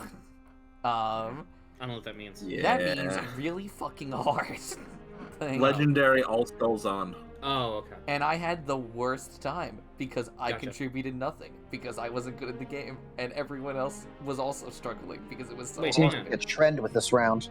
I think what you're thinking of is there's the firefight mode where you have to fight off waves of enemies. It was definitely a campaign thing. And don't worry, the anecdote's not going to affect my vote. But I Okay. wanted to bring it up anyway. But that's the because- thing. I'm almost 100. Like maybe as Graham suggests, maybe they changed that in the Master Chief Edition or something. Yeah, because I think Like you're how going Pikmin to 3 campaign. Deluxe added co-op. I mean, if no one else has anything to say, I'm ready to vote. Yeah. Alright, we can do that. I mean, if anyone has any questions about Halo ODST, I can answer. Is this the Rogue Doesn't One matter. of Halo? Why didn't they put it on DS? Because the DS is a There stupid was- system. Ooh, There bad was, take. like- Sorry, Mick. Sorry, There was, DSI, like, DSI. I meant to say. Hey, bad That's take, fair, bad that's take, fair. bad take.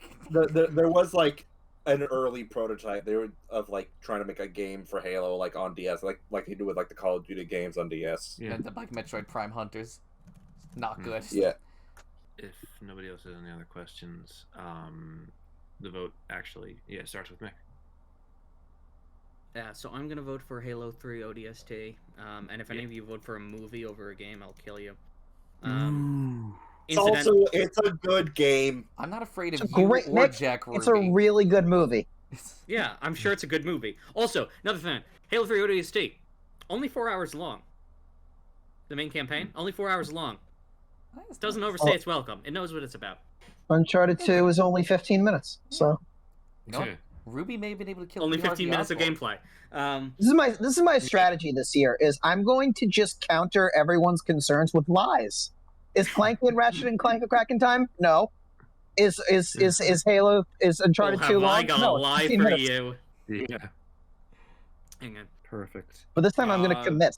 Keep voting. I gotta get Jack out of the bag. Is it me? Oh boy. Yeah. I'm gonna vote for Halo 3 ODST. Graham. Well, Uncharted 2. Taylor. I'm realizing that I probably should not have put my cards on what makes me upset about Uncharted when I actually want it to win this round. Yeah. Because, but it's I was okay. gonna say, But to be honest, I don't think Uncharted gets a good rap in this group outside of me and Graham. I'm pretty sure we're the only ones who care. So I don't see it going very far anyways. But I'm going to vote for it now because I am, as I've said before, not a Halo fan. And to be honest, if I voted for Halo 3, I'm pretty sure Mick would not get Clanky's ashes for me. What if I'm the last to die? What then, Taylor? Outlive your enemies. Well, then your ashes will. I'll plant them, and I'll grow people. What's going Well, on? unfortunately for you, Clanky, I'm a puppet with an immortal still beating heart, so I'll come after you regardless. I'll I plant feel a like Clanky tree. Oh, Jack Ruby, how could I stay mad at you? I feel like I'm watching a TV show, but someone's skipping 5 minutes ahead every 5 seconds. I live an hour ahead. Yeah. It's all right. So, Graham, I need to Yes. ask a favor of you. Yes. I need you, because I'm horrible at planning things. I need you Yes. to find a time to force me, I don't care how, force me to start playing through the Uncharted games. I have had an unfair rap against Okay. Uncharted for a very long time Okay. because I find that I am so uninterested in it. But you always describe it as these Indiana Jones adventures, and I feel like if I just played it, I would actually really enjoy it.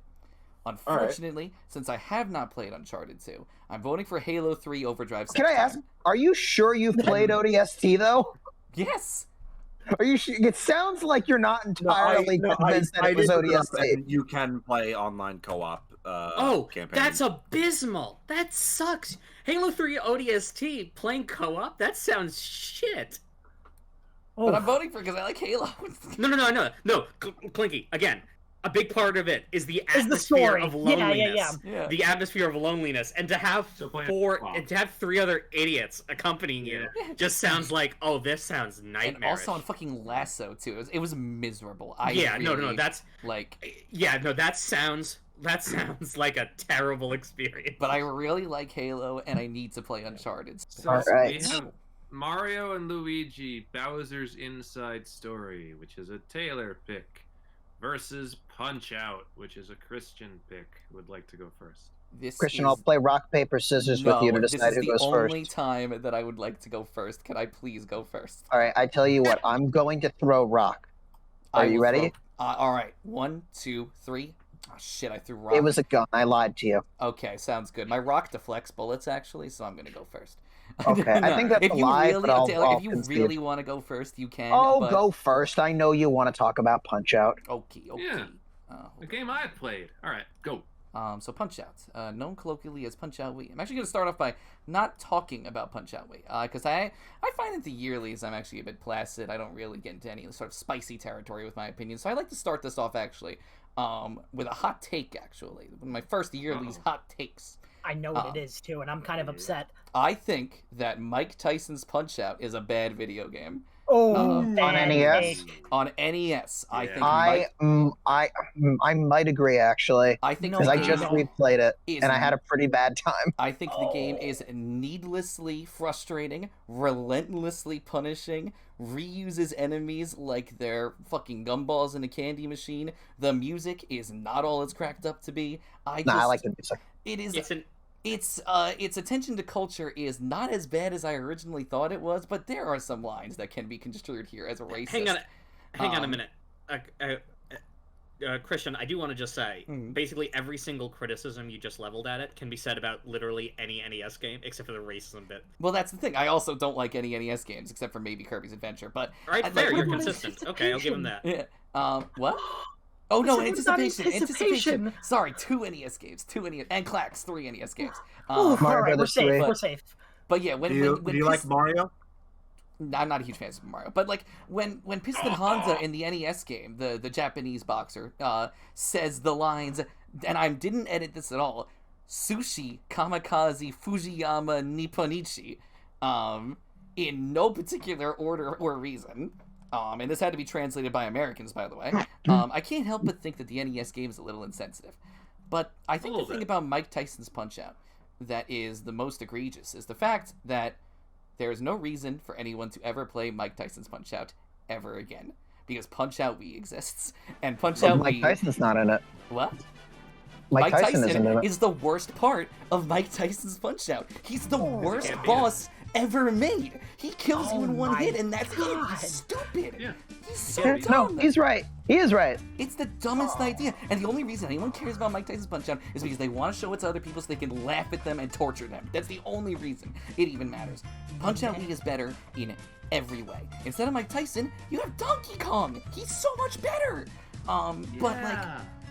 You're just probably never going to get the chance to fight him. What, did Donkey Kong ever bite anyone's ear off? Maybe. Seems like the type. But, so, I love... I'm going to go a little bit out of order here, but Punch Out Wii is your typical Punch Out affair. Is everyone familiar with how Punch Out works? Yeah. I hear no objections. It's your typical Punch Out affair where you go up against all of these super varied boxers from all of these different regions and cultures. And I guess I really have to start by saying one of the things I adore about this game is how they handle the personalities and the origins of each fighter.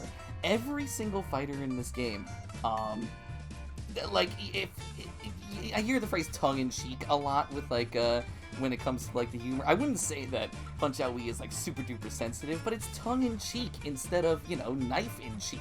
It pokes fun at a couple of things, but every fighter is still treated with respect.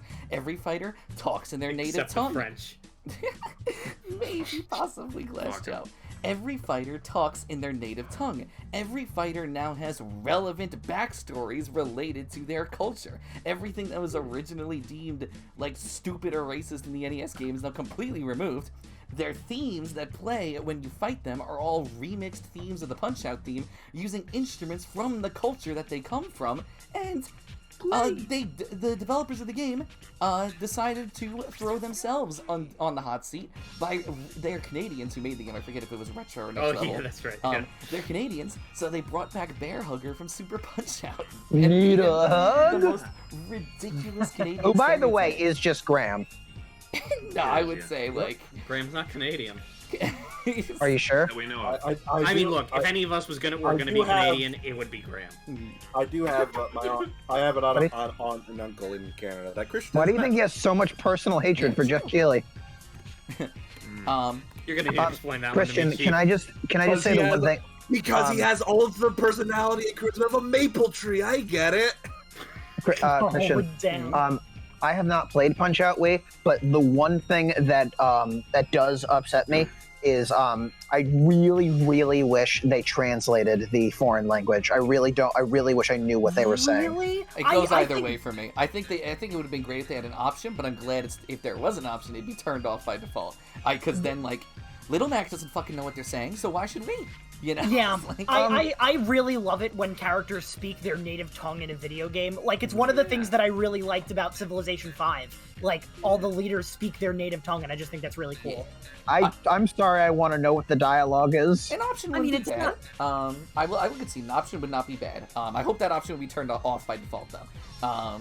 And then I have to say, I want to go into a couple of things, like the animation of the game's incredible. Every boxer is so cartoonishly extravagant. Everyone has like their own like specific TKO animation. Like, and everyone, when you hit them, instead of having like the birds fly around their head, they each have unique objects. Like Glass Joe has like croissants going around his head when you punch him in the face.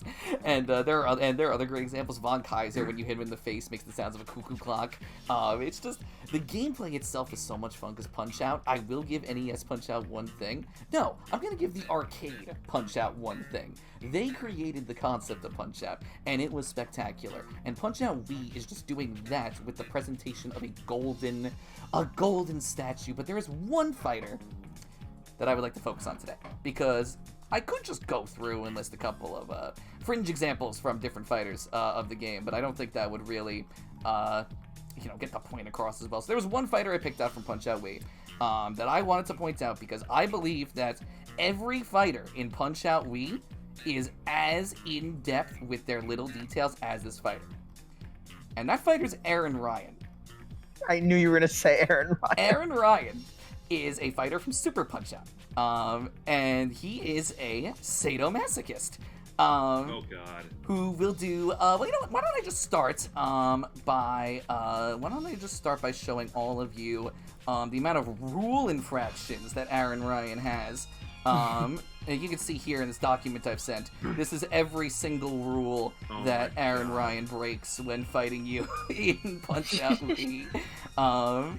It didn't send. Unfortunately, it doesn't send us a full Discord message with this because there's so. Oh, many this is way longer than I thought it was. Yep. And then I would also like to go into some of the little details during the fight, particularly one detail, because that's all we need.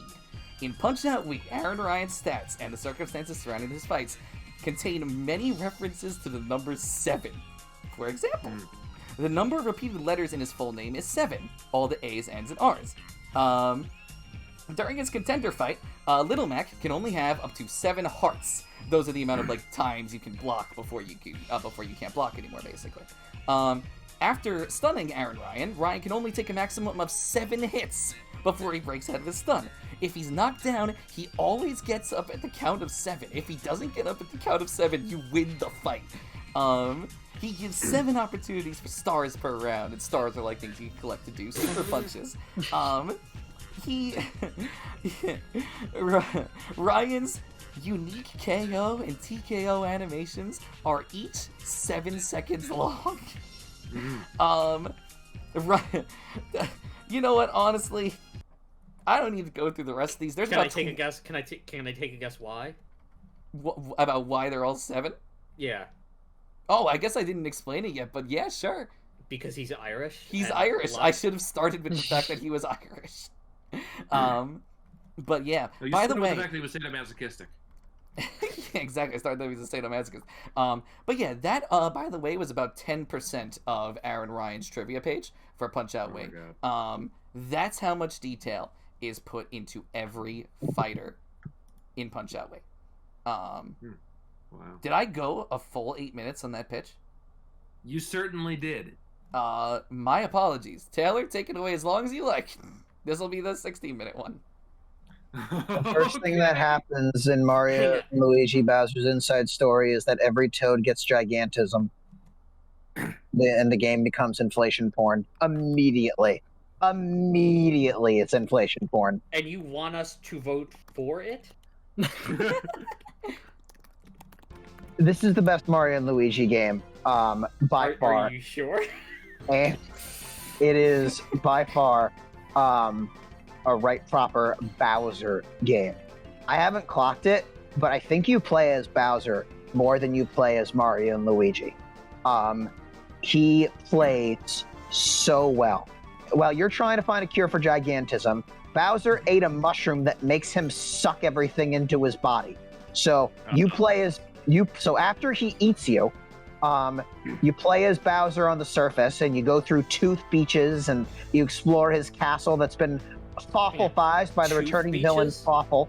Yes, you explore a beach made out of teeth.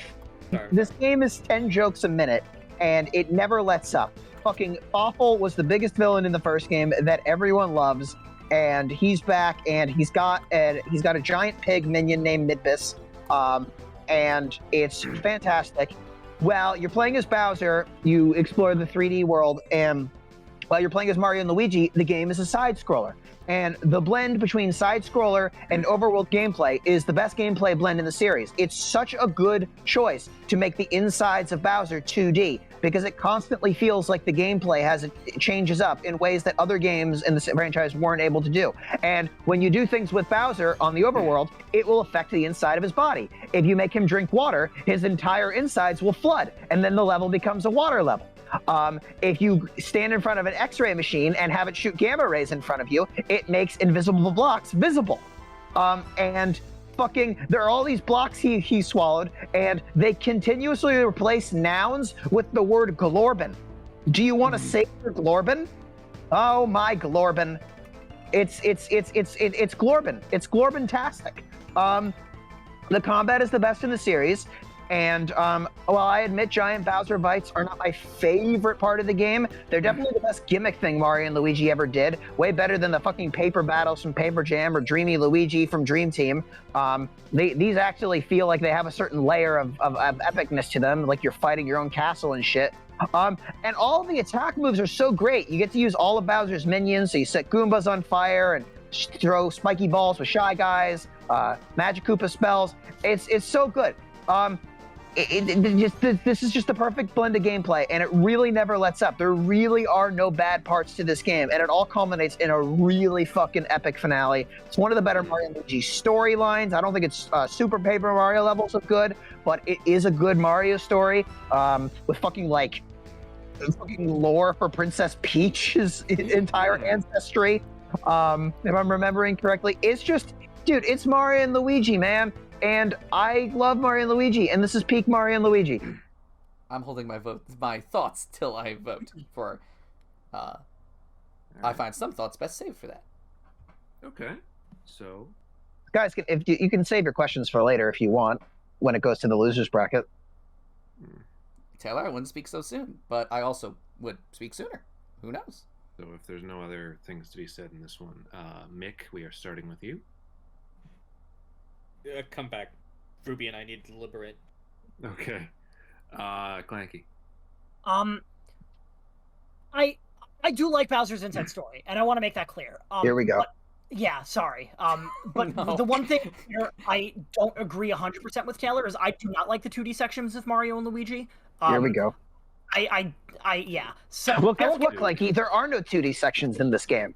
Oh, there aren't? Oh, dude, that's crazy. I don't know why I remembered that when Mario and Luigi get swallowed by Bowser, that entire majority of the game... Clanky, this isn't even a Mario and Luigi game. This is a Kirby game. Who are you trying to appeal to? Which Kirby game is this? That's your favorite, Triple Deluxe. Wait, no, that's a lie. Superstar Taylor, Ultra. you failed. Superstar You Ultra. fucking It's failed. Superstar Punch Ultra. out. It's Superstar Ultra. You chose the Punch worst. out. Taylor, you Oh chose my the worst God. one, too. You chose Oh the my worst God. pick. Clanky does not like Triple Deluxe. I don't like Triple Deluxe. I meant to say, well, see, this is why you shouldn't lie. Yeah. He says as he prepares several lies for later. Oh my God. I want to make it clear. I will come back for Bowser's Inside Story in the losers bracket. You I'm voting for fucking Punch Out. better. Oh, Graham. Punch Out. You were saying, Christian? I didn't say anything. I said either don't speak soon enough or speak sooner. That means nothing. Taylor. I almost voted for Punch Out because I was angry at everyone else. Like, Oh my God. that's how fucking up. Yeah, this is not going to be one of my years. After the Ace Attorney win, like, I'm never allowed to have anything nice again. Mario and Luigi. And I like Punch Out, by the way. I just haven't played this one. All right, Christian.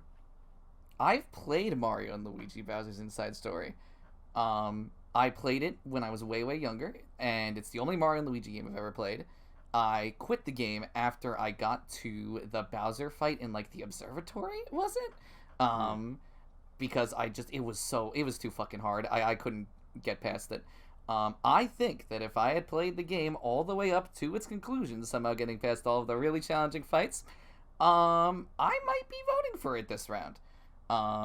In fact, I might be voting for Bowser's Inside Story over maybe some other things I put on this bracket, but of course it had to go up against my number one pick and one of my favorite games of all time, a game which defined an entire era of my personality.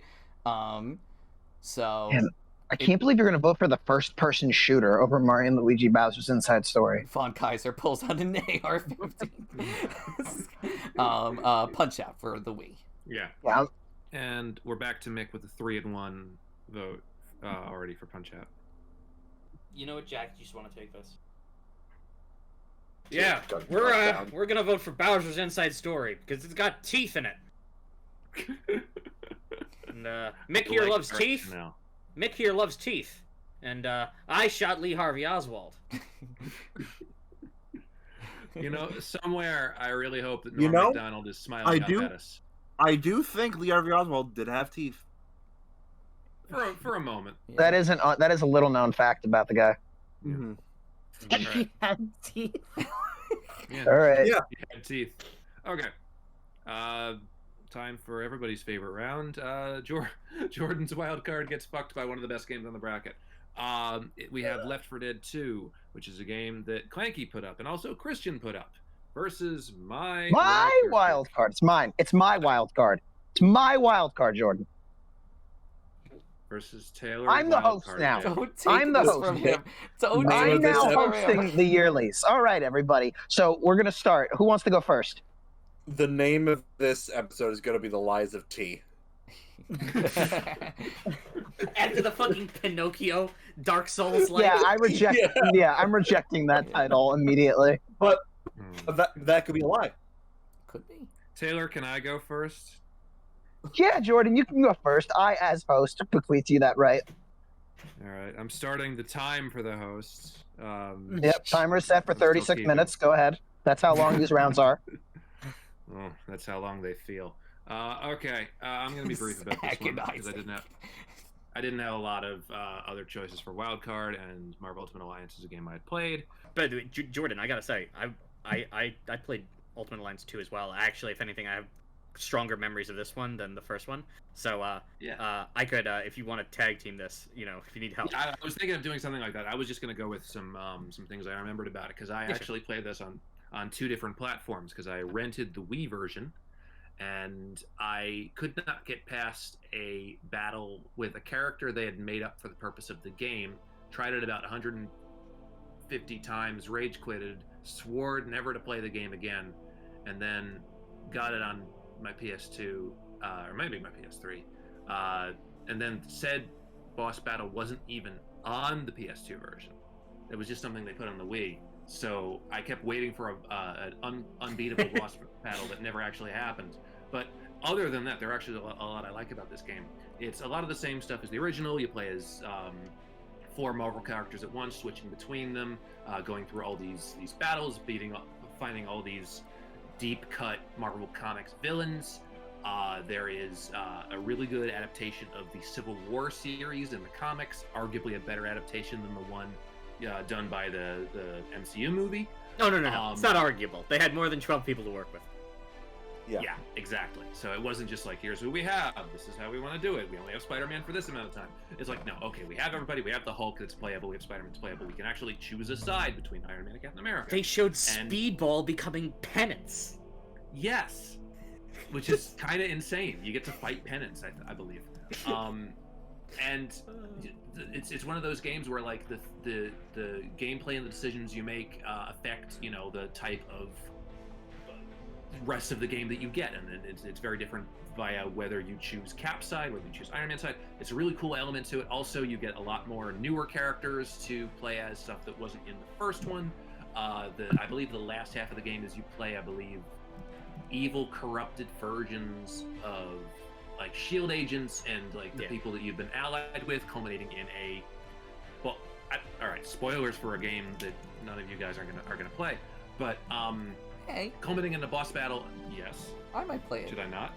No, you're okay. You can say the spoiler, but I might play it. All right. I mean, look, it's not gonna wow you, the twist. Yeah, it's Nick Fury. You got to fight Nick Fury in the end. and that's pretty cool because the whole thing is he's been your he's been giving you a direction the entire first 2 games, and then an evil corrupted version of him you gotta play. He's got like nanites and some shit. Yeah, I believe the last half of the game takes place in Wakanda. I believe. Don't quote me. Yeah, I believe so as well. Yeah. You can play the Green Goblin. Yeah, you can play as villains as well as part of the Thunderbolts thing that Iron Man did. There's a lot in there I think that improves on the first one, even though I prefer the first one because I've played it more times and beaten it more times. There is a lot that I think they did correctly that I wish they had been able to follow up with it sooner than they did with the third one that no one played. Yeah. Mick, if you have any other things you want to add on? Yeah, no, I mean, I kind of want to... Yeah, so the game does actually... It does something a little bit more... Marvel Ultimate Alliance 2, I mean, this was in the time where they would release games for every system under the sun and have, like, multiple different developers making multiple different games. And so the reason there is actually there were 3 different... Technically, there are 3 different Marvel Ultimate Alliance 2, because they were all developed by separate studios. There was Vicarious Visions, who made the PS3 and Xbox 360 version. Oh, End Space, who made the DS, PS2, and Wii versions. And then Savage Entertainment did the PlayStation Portable one. Yeah, no, and, like, I gotta say, this game's got some really obscure deep cuts, like Absorbing Man. Oh, yeah. Like, have any of you heard of Absorbing? He was the villain in the Eric Bana Hulk. He's the Absorbing Man. Mick played him. Yeah. He bites a wire. The Spiderwick Chronicles? Yeah, that Nick Nolte. He's the villain in Over the Hedge. Oh my god. RJ. One of the things that is sort of somewhat interesting about this game is that it actually... There are some characters that are, like, canonically part of either the pro or anti-registration side. So depending on which side you choose, you can actually have some, like, characters locked from you. Which makes the decision more than just which side, like, which side do I want to be a part of. It's, like, it actually has gameplay implications, which is interesting. Yeah. I don't really have much to add. Do you have anything to add, Jack? Not really. I don't really play video games, honestly. I don't know why you brought me here for this. Yeah. You know what? No. I brought you here for this so you could tell some of your hilarious jokes. Can you tell us another one, Jack? Jack always lightens up the room. Barely have time. Yeah, Jack. Don't worry. This one will be this. Don't worry. This one will be quick. I assure you, this one will be quick. All right. Yeah. What do you call a fish with no eyes? Fish 3. I shot Lee Harvey Oswald. I think I heard that one. It started to have diminishing returns for me. Yeah. So are we going to Left 4 Dead? We are. Christian, in the spirit of Left 4 Dead being a mainly co-op video game, would you like to tag team this one? Sure. Let's. Man, guys, what great memories the 3 of us had playing Left 4 Dead 2 together. I'll tag team to the best of my abilities, but I don't actually have that much to say, so you take the lead. Okay, all right. So, Left 4 Dead. We've talked about Left 4 Dead on the bracket before, so we kind of know the concept of Left 4 Dead. Yes. But when me, Taylor, and Christian played this game back in the day as kids, we played so much of this game. For the longest time, Left 4 Dead 2 was my 3rd most played game on Steam because of how much I played. Not only the campaigns and everything, but the survival mode. Oh man. Mikey's mom was pissed how much time we were spending playing this game. Quite frankly, dude, one time she screamed to me at like 2:30 a.m. for still being up. It was insane. It's in the hundreds. She fed me hot for pockets. Yeah. So, anyway, so Left 4 Dead 2 is largely the same concept of Left 4 Dead 1, except it introduces 4 new survivors that are still pretty good. I think I still prefer the Left 4 Dead 1 survivors, but the Left 4 Dead 2 ones are still pretty good. Along with more levels, different levels, I should say, it also introduced 3 new special infected. These ones are the Charger, which has 1 giant muscular arm and 1 little deflated baby arm that rams into you and kills you. You have the Spitter, which shoots up acid at you and makes little acid piles that you have to try to avoid or you can get hurt in them. Or the Jockey, or I should say End the Jockey. And the Jockey is a little fella that jumps on top of you and like wrangles your hair to make you like walk in directions a la Ratatouille. if I may pop in for a brief moment, I think some of my favorite moments when playing this game co-op, especially with 4 people, is having to deal with these special infected. Because when a jockey or a smoker or a hunter gets someone, the chat goes from conversation to screaming. Like, holy shit, man, you're right. Get him off of me! Yeah. Get him off of me! Yeah. When Jeff Foxworthy shows up, like that was it for me, quite frankly. So true. The one thing that the reason why I bring up the special infected though, is because I feel like this game really completes the special infected. Because before we had the boomer, the smoker, and the hunter, and all 3 of them pretty much functioned, you know, what you'd expect from like a game such as this.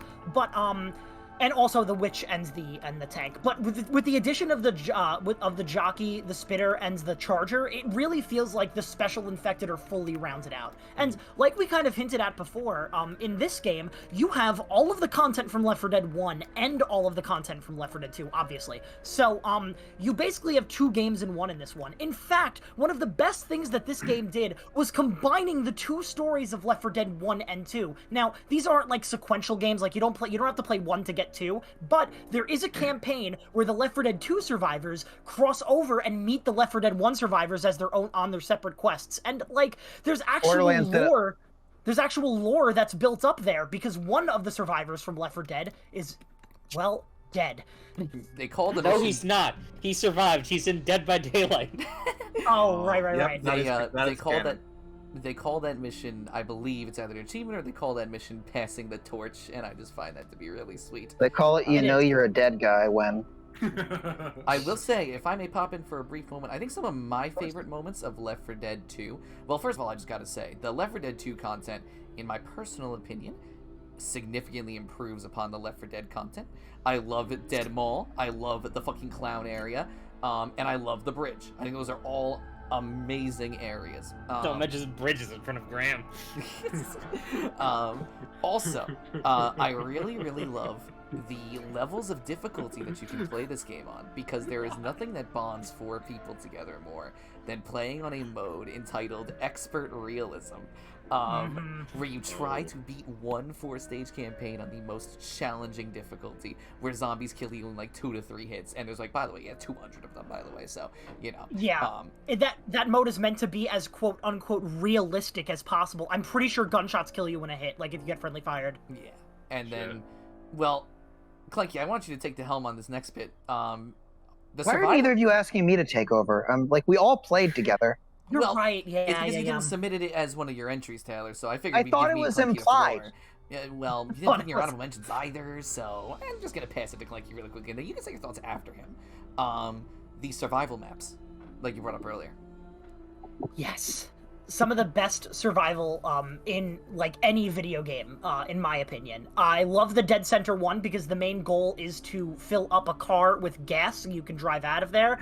I believe I need to look at the other campaigns. There was the Carnival one where you go to a concert to try to signal a helicopter to come pick you up, and you do that by like starting all of the pyrotechnics at the concert. There is, I mean. Yeah. I was about to say, the less said about Alan Wake, the better. There's one level where you have to wait for a boat to come get you. You call them on the walkie-talkie, and you have to like survive in like this rusty, musty, dusty, crusty cabin. Ooh. And there's one map that we played. I know we're not talking about mods, but I have to mention it because back in the day, me, Christian, a friend of ours who some of you know is Spacey, and Taylor played so much of this map called Pallet Town. That might sound familiar to some of you because it's based on the Pokemon Red and Blue town, Pallet Town. That doesn't sound right. Does it not? I thought you were there for that one. Actually, no, Taylor's right. It's Panic in Pallet Town. It is Panic and You're right. Taylor's yeah, sorry. Right, yes. You're right, Taylor. But I know we don't really talk about mods too much, but this game had a lot of that. Like I said, I won't get into it, but I have so many. I'm pretty sure our default map for survival back in the day was Panic in Pallet Town. It was Panic in Pallet Town and Tank's Playground. Those were the two. But Tank's Playground was a meme level, because what happened was you got this giant arena and all it spawned was tanks, and you just had to survive. So good. Yeah. I think that pretty much wraps it up. But Taylor, there was some stuff that you wanted to say too, right? From our memories? I'll save it for the vote. Okay, that's fair. That's fair. Oh man, if this pit, anyway. The voting order has shifted. We start now with Clanky. Well, I am going to be voting for Left 4 Dead 2. yes, of course. Graham. I have a mod on my Left 4 Dead 2 through the Steam Workshop that replaces all the sounds that the Charger makes with Terry Cruz's Old Spice commercial sounds. Oh, nice. So you'll just hear, and then when you kill the Charger, it goes, "Oh no!" Hold that thought, Graham. Amazing. Perfect. Hold that I thought. know what you're going to say, Christian, and I'll let you take it. So I'm voting for Left 4 Dead 2. All right. Well, that was a nice stream. Taylor. I feel like Clanky and Christian tried to write me out of my experience playing the game with them as though I wasn't actually there, and it's hurt my feelings so much that I don't even want to vote for Left 4 Dead 2 anymore. I'm going to vote for Marvel Ultimate Alliance. Thanks, Taylor. Wow. All those The memories few, down the shitter. the proud. I can't believe it. Yeah. I'm going to cry. Christian. So, Graham, similarly to you, I also had a mod for the Charger. For the Charger, whenever the Charger charged at anyone, he would scream. He would be the fish from SpongeBob that screams, "Chocolate!" Yep. And he would charge into you while making that sound. My favorite part about that mod too is like when he wasn't like when he was just making his normal Charger noises, you would hear in the distance, "Did you say chocolate?" And you're like, "Oh no." Can we also, in addition to Christian setting aside time for being Uncharted, can we Hang on a do minute. like a 4-person? I didn't vote. Yeah, Mick did vote. I mean, I don't want to give the game away here, but, you know. But Mick will have his spiel. Christian's going to do. Mick will have his spiel. Mick, what are you voting for?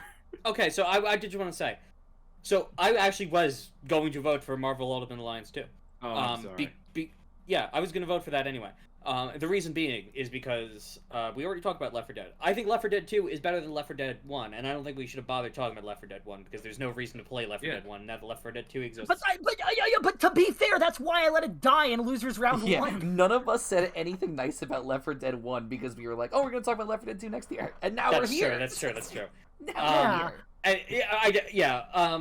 But, you know, I also, you know, okay, whatever. It won, so you have a chance. Incidentally, something I don't want to say. I actually personally prefer the Left 4 Dead 2 crew, except for Rochelle. That's because, like, Coach and Ellis... Oh, I love Coach, Ellis, and Nick, honestly. I think they're all great. Yeah. Like Coach and Ellis, S tier, Nick, A tier, Rochelle, B tier. I can agree with that. What memories, Left 4 Dead 7? Yeah. Also, the great thing about this game is that if you just look, if the abbreviation of Left 4 Dead 2 looks like a car license plate. Yeah. Well, the abbreviation for Marvel Ultimate Alliance 2 is moi 2. That's adorable. I love that. Or Mao 2. Wait, no. To go back to what you were saying, though, Graham, I would absolutely love to get 4 of us together and play Left 4 Dead 2. Oh my god, I'd love that. How about this? Let's get 8 of us together and do the fucking versus the special mode. infected mode? Yeah. That would be so much fun as well. Yeah, good luck getting 8 of us. It'll be just like old times, Christian and Taylor. We can barely get 6 of us. Dude, I can smell the Hot Pockets. Oh my god. Yeah, sorry if I submitted that earlier. I just You're good. Oh no, I'm not actually upset. Jordan was practicing this vote submission. I basically was. I'm like, the second Graham was like, oh, I'm voting for Elfman. All right, well, there's no reason to do the rest of this. Sorry, Jordan. No, it's okay. I knew it was going to happen the minute the matchup came up, so it's okay. We'll see how it does against either of these next two. Now, this coming up, this is one hell of a matchup. Ain't that right, Jack Ruby? Yep, it's Scribblenauts, which is a Taylor pick, versus Wii Sports Resort, which is a Christian pick. Who would like to go first? I would. Okay. Taylor, your time starts now. Have you ever wanted to watch Cthulhu kill God? It's always Cthulhu. Every single problem can be solved with Cthulhu. Every problem. So, this game is a toy box. and it is one of the greatest toy boxes ever. I was 15 when I played this game. I had like 12, 13 years of game experience, and I thought this was one of the greatest ideas ever.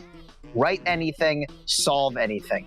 You play as a kid named Maxwell, and at any point, you pull out your notebook, you type in any noun, and it will appear as an object. And you use it to solve puzzles and solve platforming challenges. And that's the game. There are a ton of levels and worlds, but that hardly matters because it is just all about your imagination and what you can do with it. I won't lie, this gameplay is a little janky. The characters are like puppets on strings, and the way that they use weapons is a little cookie cutter by design. Playtesting this game must have been a fucking nightmare. Yeah. That is also true. I never thought about that. But when you have an idea and the game lets you pull it off, which 99 times out of 100 it's gonna let you do, you feel so giddy with glee. Jordan, give me a noun. Warehouse. Mick, give me a noun. Pteranodon. You could have a pteranodon destroy a warehouse. Yay! Although sometimes it'll just change it into a dinosaur because it wants to generalize things. No. Pterodactyl is an option. I know because I played Scribblenauts. Well, I played Scribblenauts, the Steam version, Scribblenauts Limited, I believe it was. Forgive my memory because I played the shit out of this one. So, and guess what, guys? Guess what, guys? That's the whole pitch. There's nothing. There's nothing else, and then that's enough. Yeah, go ahead, Christian. But like, that's the deal. Your imagination is the pitch. Scribblenauts, the DS, the systems before the 3DS do not keep track of how long you have played games. If I were to be able to look at how long I played games on a DS, Scribblenauts might be my most played game on the DS, like in total. Let's go! I played the Scribble Crew. The campaign, I do not think is the strongest thing in the world because everything can be solved with Cthulhu. Well, you know what? No. You know what it is, Christian? There's two sides to Scribblenauts. There's the action levels and there's the puzzle levels. I use Cthulhu on both of them. Well, I don't know how that's possible when a farmer needs 3 crops or a chef needs 3 ingredients. I don't know how Cthulhu is one of the right answers. The easy ones I don't use Cthulhu for, but the hard ones, that's Cthulhu. I think I did something similar. I did something similar with death. I would always spawn death when I needed to do action stuff. It's yeah, most of my time with Scribblenauts is spent in like the main menu mode where you can just spawn whatever you want and make it do whatever you want, and I would just Me too, actually. around. Yeah, you just mess. It's like the Mario's fucking face in Mario 64 DS. It's like you just spend time creating things, watching them interact. I just spawn Cthulhu and make it fight literally everything and see what wins. Nothing won. So, you know, this game is one of the most innovative ideas, and while I lament the absence of not only this company, but Drawn to Life as a franchise as well, I think this was a perfect Did you say shift. Drawn to Life? What? Made by the same guys. Fitzel, Okay. yeah. I would say this was a great shift into a different genre that worked out really, really well for them. And the funny thing is, sequels, they just add adjectives. Yeah. Makes it even harder to playtest. Yeah. So,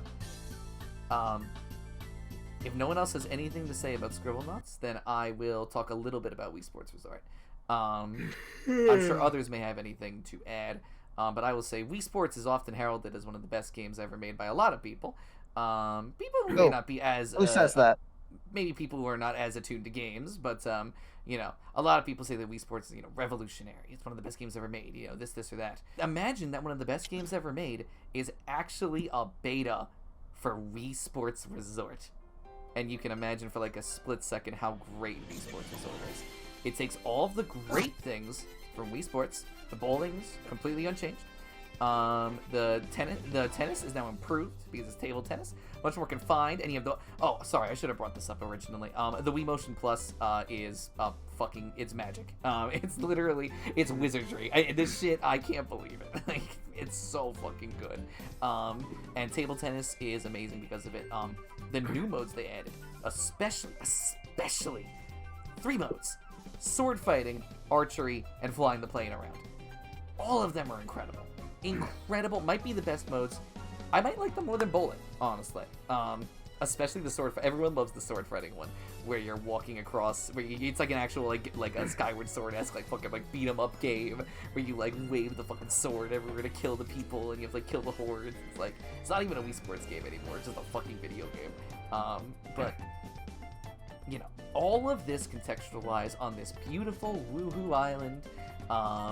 It's just, it feels like Wii Sports if it was just fully realized. And the games that I didn't mention, with the exception of a couple stinkers, I don't like bicycles. The way the jet ski, or no, jet ski's actually not that good, but wave boarding is fantastic. Frisbee with the dog. Frisbee with the dog is fantastic. Skydiving is fantastic. All of the optional modes. I forgot, my actual favorite optional sword mode is the one where they throw the fruit at you, and it's basically the fruit cutting game.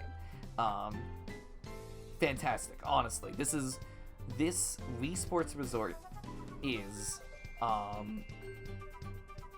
the best Wii Sports Resort game ever. I think Wii Sports Resort might be one of the best games to play with a person who has not played a video game before. I think it might be one of the best, honestly. I also think Scribblenauts is one of the best games to play with a person who's never played a video game before. Well, that's because they can mess around on the menu for 20 hours like we did. But, like, that's still... But so what? It doesn't matter what you're doing. You're playing a video game. Exactly. They're both great games. My sister and I dicked around so much in Scribblenauts. Like, it's crazy. But Wii Sports Resort has actual multiplayer. But I think I've said everything that needs to be said about Wii Sports Resort. I don't think there's any more that needs to be added. If we each hold one side of the DS, does it become a multiplayer game? No. Well, it might be. It's a Super Mario Galaxy 2 asymmetric multiplayer. But I'd say, I guess, that I am, if anyone else has anything else to add about either of these games, I am good to go. We start with Clanky. Well, actually, no, this isn't a I don't have to think about this. Wii Sports Resort is one of the most influential games of my childhood because I really played the shit out of it. I spent so many hours flying around in the plane, going to collect all the different parts of Woohoo Island. It was, like, crazy to me back in the day. I loved Wii Sports Resort so much. I'm voting for Scribblenauts because it taught me what the word corpse meant. Let's go! Wow. I would always type in, like, for certain puzzles, I, like, needed something, whatever, so I was like, dead body, and then it would just come up with a body, and I was like, no, dead body. And then I learned that the one word for dead body is corpse. Yeah. Yeah, no, they have, like, an autofilter, like, did you mean corpse? You know, Well, the thing is that, like, with Scribblenauts was a little rudimentary, so it didn't, like, pick up on that. It would, like, autocorrect the same way, like, Apple autocorrect does, you know? Yeah. I see you're trying to make a corpse. Would you like some help? It's funny because Scribblenauts taught me what Cthulhu was. That's funny. Do you want a corpse? Are you trying to play Dynamite Heady? No, please. This gag is... Oh my god. Graham. I've spent hours just playing the plane exploration of Woohoo Island in Wii Sports Resorts, getting like all the little collectibles for like all the landmarks. Same. I got every single one except one I could never find anywhere. And in your spite, you're voting for Scribblenauts. No, I'm voting for Wii Sports Resort. Okay. In his See, spite, he did. I lied. Ah. See how that works? Yeah. Taylor. I don't have a Wii Motion Plus. I had one, and I don't know where it went. And Mick, unfortunately, that's going to delay my Red Steel 2 adventure because I don't feel like buying one right now. That's But reasonable. You can borrow mine. I don't fucking yeah, no. So I can't even play the game if I want to, and it doesn't seem like something I would enjoy playing by my lonesome. It seems like a game you play with people, and I don't know people. You could just play the sword fighting in the airport. I have the game is a ton of fun alone. I have statistically met 0 people in my life. That's a lie. We're all rocks. No, statistically, he's right. So you've met negative people. No. Like, look, if you take all the people who live in the world right now and have ever lived in the world, and figure out exactly how many people Taylor has met, he has met a statistically negligible amount of people. Yeah. That's if you're working with integers. We're floating point number boys. Come on. Shut up, Christian. Mix on my side.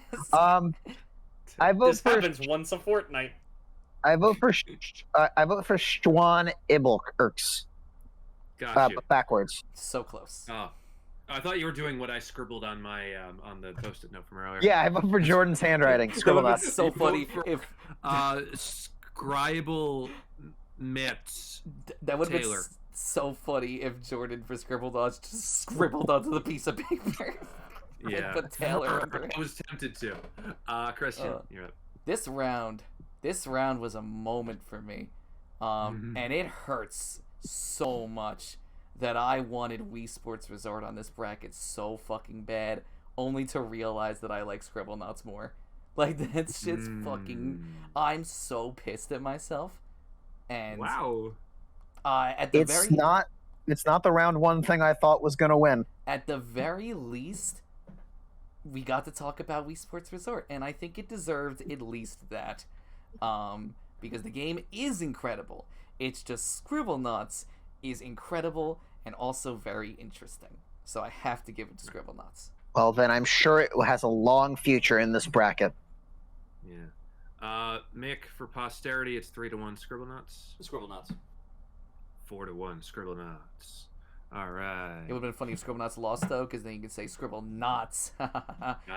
Well, it might happen later on. Yeah. Oh, shit. Why am I fucking What are you wasted? talking about, Jordan? Scribblenauts is going to win the bracket. Scribble I really hope it does. Scribble Yeah. sweet. Scribble sweet. Scribble I'd love it to win the next couple of matchups, even though there's one in like 2 rounds that I don't know if it will. And it's probably going to be thanks to one of these 2 games, which are Assassin's Creed 2, which was Assassins. Let me at him. Calm down, Jack. Calm down. This is why Mick invented the bit. Yep. It started here, and it skyrocketed into something much different. The best Yearlies jokes take weeks to prepare. Oh my god. I gotta be honest. I've had this bit prepared before we even did the bracket. I know. We all man. know. Mick and Graham put up Assassin's Creed 2, while Graham solo put up Batman Arkham Asylum. Very big matchup here. Who would like to go first? I'll go first, but I don't know what for You can which go one first. yet. All right, 3. It is your round because you put up both of these. Starting. We'll go with alphabetical order. Batman Arkham Asylum. I knew that was coming. I knew that was coming. Like clockwork as always, Graham. I didn't decide what I was gonna do till like right before. He's using the Greek alphabet. Yeah. No, in the Greek alphabet, Assassin's Creed would still be first. Batman Arkham Asylum is it's kind of like hard because we don't really get to talk a lot about. We kind of do, but this game kind of like just created its own kind of genre in like both the the combat style. And like one of the also, things Spider-Man gets shit for is like, oh, Spider-Man's just an Arkham game. But there's differences. But I'm saying that they're using Arkham as the noun. Yeah. Yeah.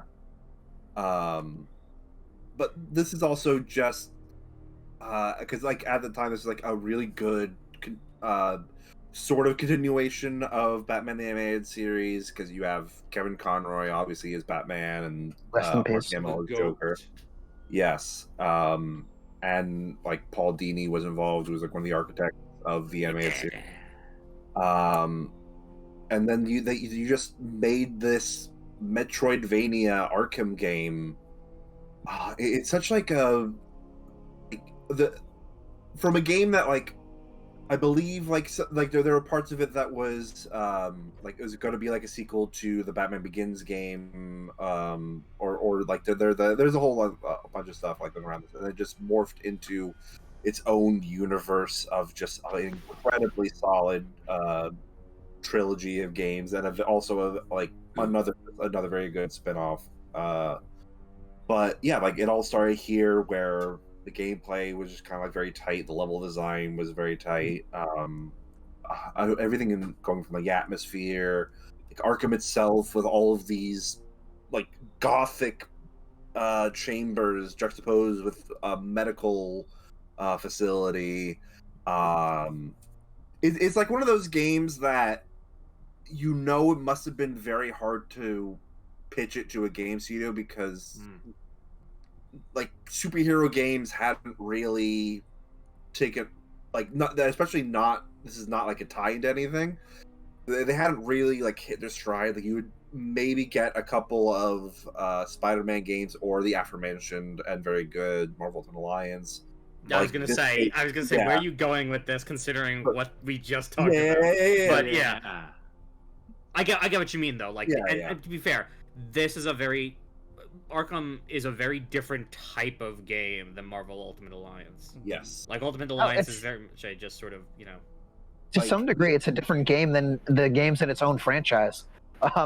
And like, there's like a level of respect I have for it being the only one that's not open world, because I feel like it just has more identity as a result. Not that I even think it's the best one, but I definitely think it's like the most unique. Can I mention one part? And to be honest with you, I haven't played this game, but there's one part about this game. You know where I'm going with this. Is it okay if I bring it up and talk about it? Can I guess what it I is? don't think we know where you're going with this. I think I do. Taylor, you I can think I confirm do. if you're right after I bring it up. The first time I ever heard about Batman Arkham Asylum was when I heard about the Scarecrow segments. Yeah. Yep. Okay. Yep. And And you know what? Can I just say, Christian? I'll let you take the lead, but can I just say I'm a pansy, and even I'm going to give credit to these. yeah, because they are surreal. They look amazing. They are the reason. They were the initial reason why I wanted to play Arkham Asylum so bad. I think the fights in the Scarecrow sequences aren't good, but I think the lead ups to them are great.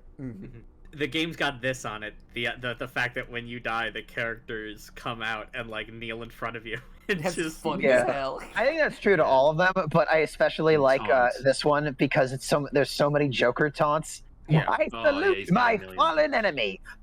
Yeah. Can we talk about that one moment in the game? I forget if this is a Scarecrow segment or not, but that one moment in the game where you're strapped to like a fucking chair and you got shot in the face by Joker and you can't do anything about it, and then that loading screen comes up and the hint says press down the middle stick to avoid Joker. Yeah. Yes. Yeah, and yes, it is. So, do you mind if we transition to Assassin's Creed 2? Go right ahead. I don't Yeah. mind at all. So I want to say something. I want to say something about Arkham just quickly. This is one thing of just like not praise but criticism about it. Right. The final boss fight is garbage. It's so bad. Oh, you know, it's so I bad. hear that people don't like the bosses in Arkham in general. I'm very neutral to all of them, but I do get it. I'll get more to this probably later on, but this one is a special kind of stupid. I understand. I do understand. Yeah. And it's funny you're speaking in that sense because, Mick, I know you're about to talk about Assassin's Creed. Give me some time because I actually wrote a lot of notes for this one.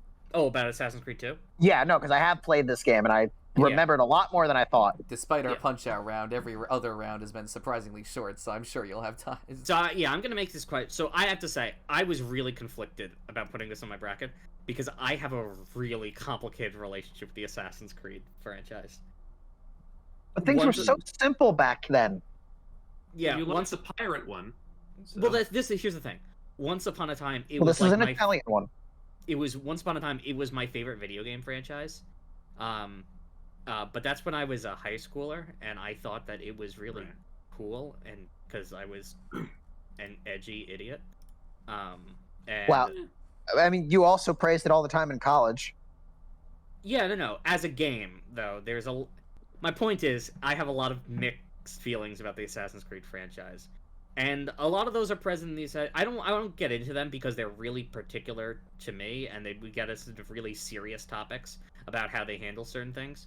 But the thing is that at the end of the day, I have a lot of fond memories of Assassin's Creed 2. Like the music makes me nostalgic. And it was one of the first real stealth games I ever played, and it got me really into stealth, even though it doesn't actually do stealth all that great. But nevertheless, I mean, yeah, Taylor, you want to go because I don't have a lot I can say about it. I will, but it's very weird whether we live in a world where Mick has to deflect to me to say Assassin's Creed things. I don't know if I can give a very fair hearing, is what I'm saying. Like, Okay, all right. Well, look, I played this game not too long after I played the first one, and there are some big improvements here gameplay wise that I do feel like benefit from being able to more live into the world. I don't feel like it is as stiff. And I do feel like the parkour is a lot better. There are these little bonus segments where you get to raid a couple of tombs, and you just go through these parkour challenges. And if you do them all, you get a very nice piece of armor. And I really enjoy doing those. Assassin's Creed 1, you had this very rigid structure of like tail your enemy and then do the assassination mission. But Assassin's Creed 2, there's a mission structure that's more like Grand Theft Auto. So like it actually feels like you're doing missions.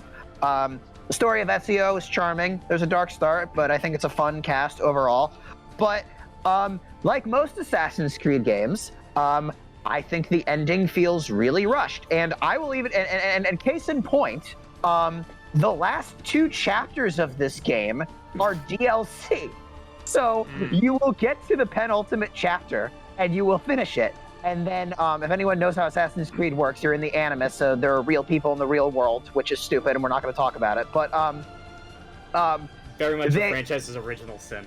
Yeah, but so you finish that chapter, and they're like, oh, guys, something's wrong here. We can't access the next chapter. Okay, well, so here's what happens, okay? Ezio does this, and then does this. Okay, ready? Here we are. We're at the last chapter now.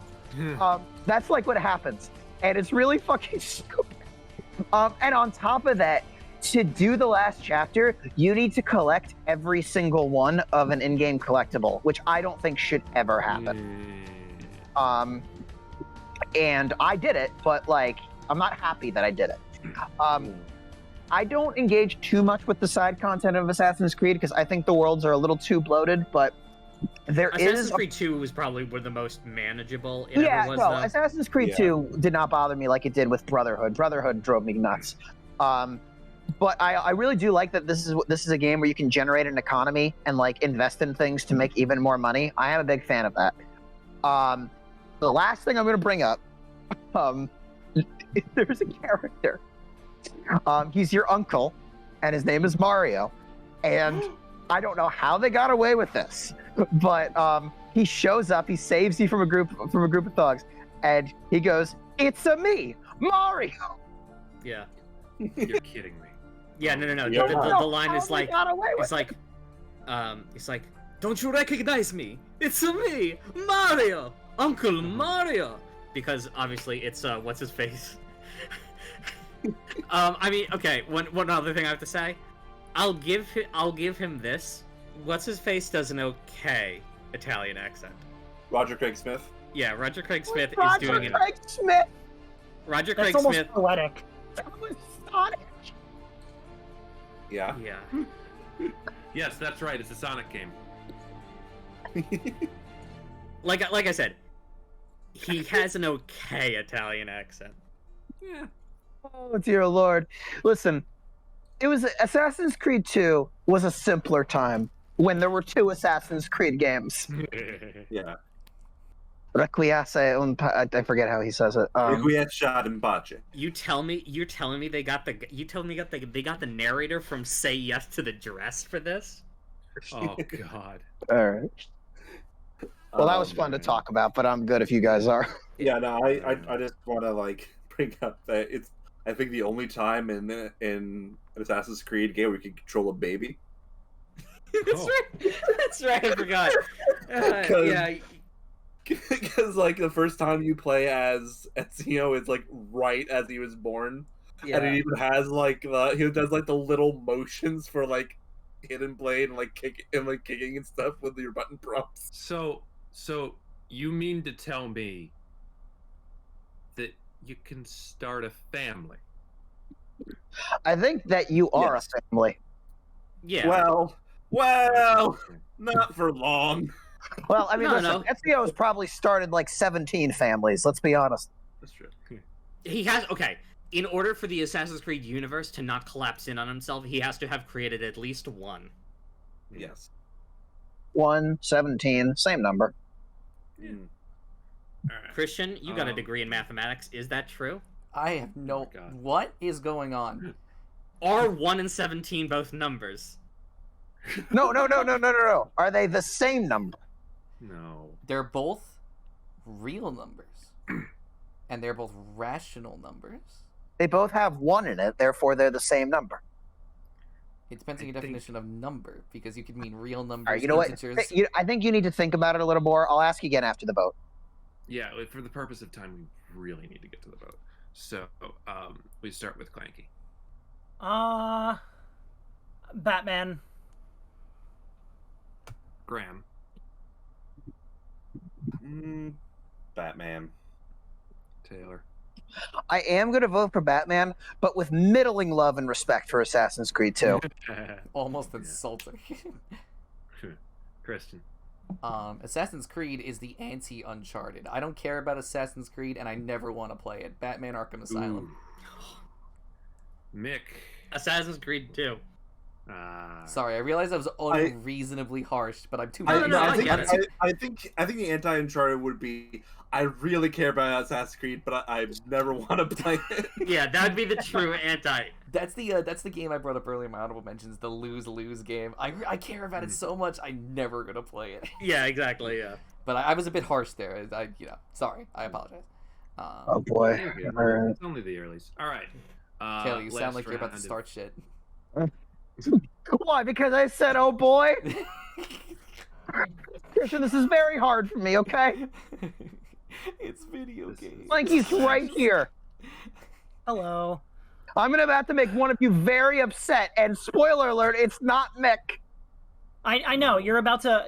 Can I start? Can I start? Well, let's Can I let tell Jordan. what the Yeah, fuck is in the bracket? we're gonna let Jordan do his thing. That's true. Just That's and true. then- I'm sorry. One thing, and then I'll fuck off down to the bar. I'm sorry. I'm Jordan, sorry. I'm I'm coming sorry. I'm with sorry. I'm playing it up. You're good. Don't worry. I'm playing it up. I bought him the drink at the bar. Yeah, exactly. We'll have drinks together. It is Rhythm Heaven, which is a Clanky pick, versus Overlord 2, which is a Mick pick. Clanky, I'm assuming by that, do you want to go first? If it's all right with Mick. Yeah, it's fine with. Okay. All right. 3, 2, 1, go. I debate to myself sometimes which Rhythm Heaven game I like more, Rhythm Heaven DS or Rhythm Heaven Fever for the Wii. We've talked about Fever, we've talked about Mega Mix, so let's talk about the DS iteration of Rhythm Heaven, the first one that we got in the States. This game is, much like the other rhythm games, a rhythm-based game where you are trying to take the DS to the DS touchscreen to the beat of a song. Now, what makes this game different from the other Rhythm Heavens is every other Rhythm Heaven uses button controls, and those work really, really well. Don't get it wrong. Don't get me wrong. The game is played with the DS on its side. It's the book style of holding the DS, and you have to use your stylus or finger to tap and flick certain things for the song. Now, I really, really love this control scheme. I think it feels very intuitive, surprisingly intuitive, and I really like the action of flicking because it feels so powerful. Now, I've mentioned it a couple times here that I am a music major, right? So I know how to play a lot of string instruments, and that includes, like, the ukulele, and the strumming motion that you have to do for the ukulele, or, the guitar by extension, is very, very similar to the flicking motion that you do in Rhythm Heaven, and I think that's why I eat it up so much. It's just a very solid Rhythm Heaven game. There are so many good mini games in Rhythm Heaven. I'm gonna list a couple of them right now that I really like, including Frog Hop, which is a game where you are a bunch of frogs. Mr. Frog! Frog, You're a Frog Hop Alliance! Frog Hop Alliance! Yes, so true. I'll get into that in a second. But it's Frog Hop. I probably blew my load too early, but it's my favorite Rhythm Heaven game, probably. Period. It has a catchy jazz song with a dude singing, and you're doing like dancing in the back. It's so much fun. You also have DJ School, where you are a kid learning how to DJ, and that one's really good. You also have Splash. Yeah, I wouldn't say the best, but it's definitely Jesus up there. Christ, Clanky, I'm trying. This is like me and Taylor trying to back each other up on something.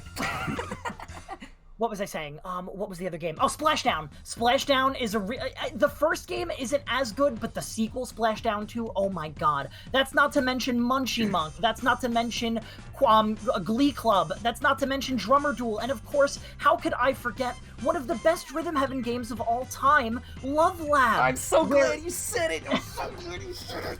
Love Lab is one of the most interesting ones because it plays with the flicking even more. Rather than flicking, you have to slide your stylus up and down to shake a bottle to throw it to the person next to you. It is some of the most creative gameplay I've ever seen. Also, this game has a lot, like most Rhythm Heaven games, it has endless games and other games you can play, and the Glass Tappers game, I forget the exact name of it, but I'm pretty sure it's Glass Tappers, is one of the most chill games I've ever played in my life. It starts off with this mellow, like, smoothish jazz, and it progressively gets faster and faster, and one little detail that I like is these Glass Tappers are doing this to, like, impress a girl at the bar, and the further you get in the game, the more bizarre the girls get. Like, eventually they become this weird alien and a robot. It's really cool. Can I'm so sorry. I'd like to pipe in just very, very briefly before Taylor does his thing. Sure. And I just want to talk about some other things I really, really like about this game. You listed, I don't believe you listed Rhythm Rally 2, did you? Okay, this is why I... Oh, what's wrong? Is there a rhythm game you're not a fan of? Rhythm Rally 2, I think, is brutally challenging, and it's, in my opinion, the hardest Rhythm Heaven game ever. Yeah, it is absolutely, but I love it so much, and this is why I have to step in for it, because, like, I love Rhythm Rally 2, because it's, like, this kinetic, 3D, like, back and forth, always intense, super crazy game.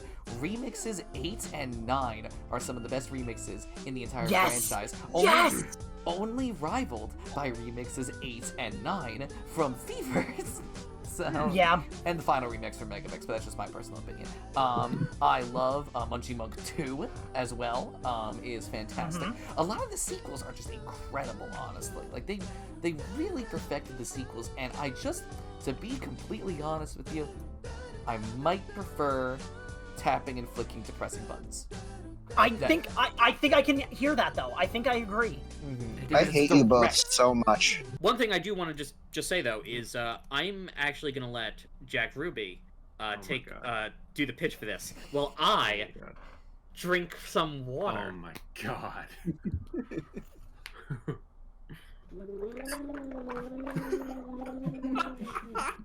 I think he's stretching himself too thin. Ventriloquism. I think this is his pitch. I think that when he's done drinking, we're done. Okay. I think that was real. Yeah, that was real. That was totally real. Oh, fuck me.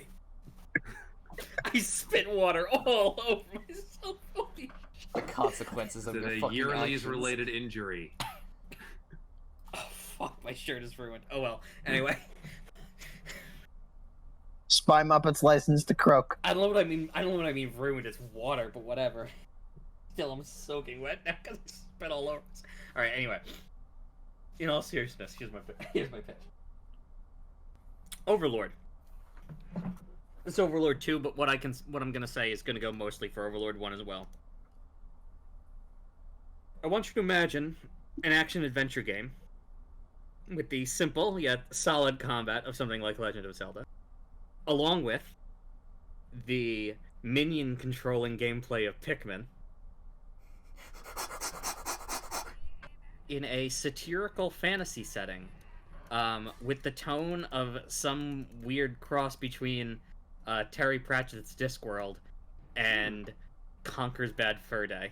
Oh, come on. You were doing so well. So yeah, Overlord is a game in which you play as the villain. You play as the titular Dark Overlord in a fantasy world, like a very standard fantasy world. And as such, you're basically, you play as the villain and you control a horde of evil demonic minions, who you control. They're basically Pikmin. You control them with the right analog stick, and you have them do things. There are 4 different variations of 4 different colors: brown, red, green, and blue, which with all their own, brown Pikmin, my favorite. Look, my point is that it's simple colors, not necessarily that they match identically. The game has, as I implied, a very, I I said Conker's Bad Fur Day, but it's not quite like that. Like it's closer to Discworld, but I wasn't sure how many of you would be familiar with Discworld, so I was like trying to think of something else that has that same sort of satirical edge to it. Well, the host is familiar with it. But none of yeah, them. exactly. But So all I have is the Conker's Bad Fur Day pitch, and that is the reason I point out Discworld. There's another reason why I point out Discworld is because the writer for the game series is Rihanna Pratchett, Terry Pratchett's daughter. Oh, great! And this, like, she's written other video games such as like Heavenly Sword, Mirror's Edge. Oh, this one though is probably tonally closest to her dad's work. Okay, cool. But yeah, and so yeah, like it's like Pikmin, except it's a little more combat focused. But there's still puzzles, like you have to send people out to pick up rocks and move them and stuff. And unlike in Pikmin, you can actually get in on the fun yourself, by swinging a sword and using your lightning powers. The game has a moral choice system, but because you're still playing as the villain, your choices are mind control or killing everyone. Oh, yeah. It's that. It's also, just by being rated T, there are sex scenes in it. Like, not like sex scenes, but like it'll cut to another room, and you'll hear moans and the sound of, That's so hot. Yeah, like the sound of the TV being turned on. Exactly, yeah. It's a fun game that I have some fond memories of. I don't necessarily know if I'm gonna be like I don't have a lot, I'm not gonna be upset if it loses. Because it doesn't do anything super remarkable, but it's another Pikmin-esque game, which makes 2 in that genre. Oh my god, it's Pikmin, man. There are very few other games in this genre, so it's something, I guess. I could go into more detail, but we're already over, and so I'm gonna end here, and we can just go to the vote. Okay. We start with Clanky. Rhythm Heaven. Graham. Overlord. Taylor. Taylor's going last. Okay. Christian. I don't. Overlord sounds cool. I'm voting for Rhythm Heaven. Oh, no. Christian, you don't have to apologize. I knew the minute I saw this bracket, I'm like, oh, Overlord. Oh, yeah. Oh, well, the two people I was banking on the most, Christian and Clanky. Oh, the other game is Rhythm Heaven. Oh, well, I'm fucked. It's unfortunate, but true. Anyway. Well, Mick. Oh, Overlord. Taylor, you break the tie. I've played this game 3 times. First time I played Rhythm Heaven, I thought it was the worst video game ever made. Second time I played Rhythm Heaven, I thought it was the best video game ever made. The third time, last month, that I played Rhythm Heaven, I had this to say. This is the worst Rhythm Heaven game easily by far. The touch controls for flicking do not work 100% of the time. And in a rhythm game, if the controls do not work every time, that's pretty damn important because then you can't always pull off the rhythm. And in a game like this, where flicking is the name of the game, you can't play shit. I can't play shit because I don't have the golden god fucking flick strings like Clanky, so I can't fucking play Crop Stomp, and I can't fucking play Ninja Dog. And then on top of that, this is the worst scoring system in any Rhythm Heaven game. I'll grant you that outside of Mega Mix, they've always been stingy, but they have never been worse here. You can play a song 95% perfectly, but miss just one key segment of a song and lose out on a medal or just fail. I lost Ghost Rock Finish so many times because of how stingy its scoring is, and it's all this game. I can do these games fine in Mega Mix. Forget about getting lots of medals. If you're not dedicated, you're gonna get like 5 of them, so I haven't even played those cool side games like Clanky's even talking about. And on top of all that, I think this is just the weakest selection of rhythm games. This is controversial, but I'm not a Glee Club fan. Love Lizards just does not sound good. Crop Stomp, as I said, is broken. Drummer Duels, I can't figure out the rhythm. Space Stalker's dumb. I don't like Lockstep. I don't like Rockers. Moai Doo Wop is just kind of mid. And all that being said, there are good Rhythm Heaven games. There are like the Fan Club, Shoot 'em Up DJ School, Munchie Monk, Love Lab, Karate Man, but those are just the ones I like. And then everything else is just kind of mid to bad. This game drives me so crazy, so why am I voting for it? Skill issue. No, seriously, why are you voting for it?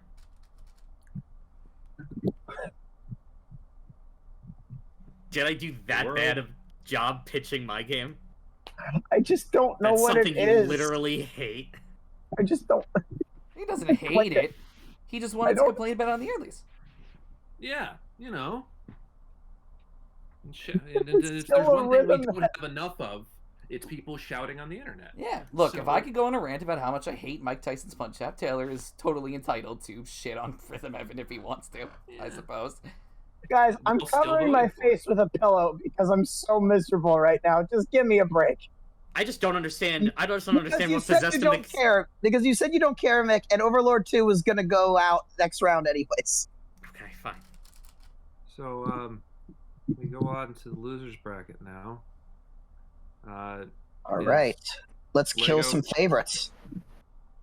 There's Lego Battles versus Ratchet and Clank Future, a crack in time. The voting order has shifted. This It is is where now this is where Clanky punishes me. it is now Graham's turn. Ratchet and Clankert. Clankert, I like that. Featured. Taylor. Tailored. Clanky, where do we land on those ashes? Oh, are you? Don't even bother. Like he's going to vote against Ratchet and Clank. Yeah, after that Rhythm Heaven rant, I don't think you're gonna Yeah. get a crumb. Yeah, of you know, as ashes. soon as I said it, I'm like, I should leave Clanky alone right now. You're I'm not gonna gonna vote for get a Ratchet and Clank. single grain. I don't even think Clanky's gonna acknowledge my presence for the rest of this bracket. Let's be real. You think I'll Clanky's acknowledge upset? it. You think Clanky's upset? You gave that entire thing, and then you voted for it anyway. Because apparently my Hey, game Mick, suggestion Mick, sucks that hey, much. Mick, no one's more upset than me. Man, you know what? I kind of feel a little bad, Taylor. This is exactly what happens to me the past 5 yearlies. I don't understand why you're upset. I don't get it. Mick, I don't get it either. All right.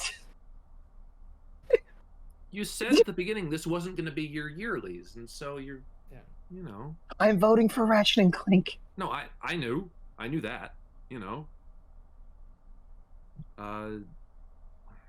Christian. I've been trying to will myself for the past couple rounds, trying to re-engineer my brain to try and be more interested in Lego Battles, but I just can't do it. Not because Lego Battles is not a good game, but because I do feel like I really would like Ratchet and Clank Future. So I am going to be voting for Ratchet and Clank Future. Nick. Lego Battles sweep. And Clank. There it Lego is. Battles. Can we do like a void round so that like Lego Battles can win? We don't have the time. Uncharted 2 Among Thieves versus Mario. Uncharted 2 No, Bowser's Inside No, Story the versus void Mario and round Luigi Among happens without Thieves. us participating, Mick. No, I'm the one who gets to say Uncharted 2 Mario and Luigi's Bowser's Inside Story is the real title of it. But I think I like Mario a lot better. I'll try and stick with that. Starting with Graham. Uncharted 2 Among Thieves. Taylor. Mario and Luigi. Christian. Graham, remember what I told you. Mario and Luigi Bowser's Inside Story. Mick. Mario and Luigi Bowser's Inside Story. And Wow, a turn-based RPG. That's some hatred.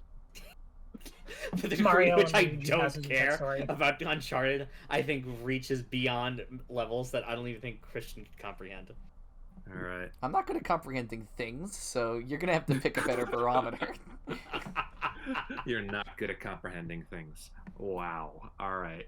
That's a cell phone if I've ever heard one. All right. Well, Marvel Ultimate Alliance 2 versus Wii Sports Resort. I have no expectations whatsoever. Let's just... I don't even care anymore. I'm just having a good time. Graham. I hate being a self-fulfilling prophecy, but Wii Sports Resort.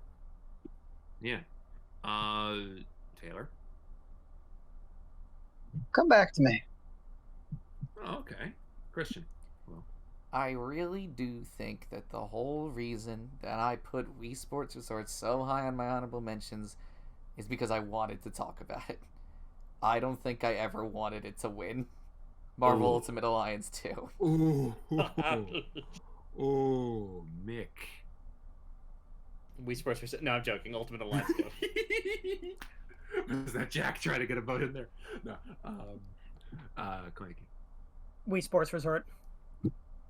Taylor. I'm just making sure you know. I don't care which way you go here. Either way, it's going to be fine. Okay. Well, then I guess I won't save your pick. Just kidding. Marvel Ultimate Alliance. Oh, well, thanks. 3-2, MUA. Mwah. When was the Which is last also time? That's also what I have to say to you, Taylor. Mwah. Mwah.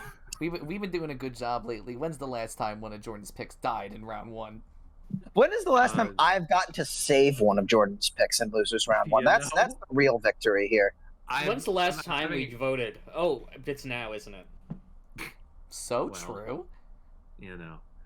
Assassin's Creed 2 versus Overlord 2. Interesting matchup, this. Graham.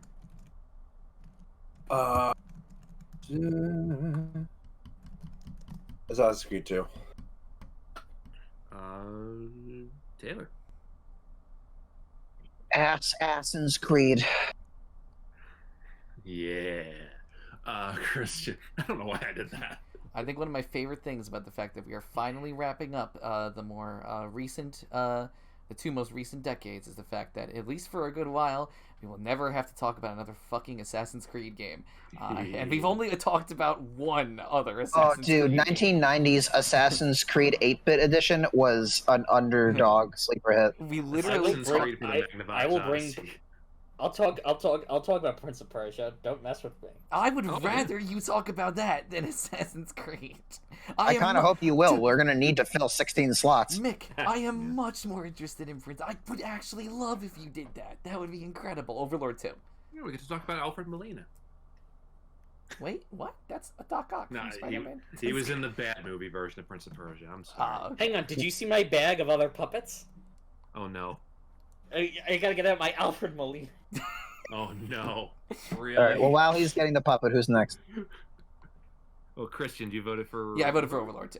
Yeah. Well, Mick, it's your go. Come back to me. Clanky? Overlord 2. It is tied up, which means it's down to Mick. You know what? Even though I like Assassin's Creed 2 better, I think we gotta vote for Overlord 2. I want to see how far it can go. Okay. Well, wow, alright. Most common answer received. I want to see what happens next. Yeah, it'll be funny. But it would be funny. Okay. Brutal Legend versus Plants vs. Zombies. The voting order has shifted. It is now Taylor's turn first. So angry at Plants vs. Zombies for what it did to Ratchet and Clank, but like, my sister just sent me an image of a pea shooter because I gifted her this game for her birthday. She's become a Plants vs. Zombies fan, and I think that's super cool. And I actually do love this game. Crazy Dave, shout out to Crazy Dave. Crazy Dave is pretty great.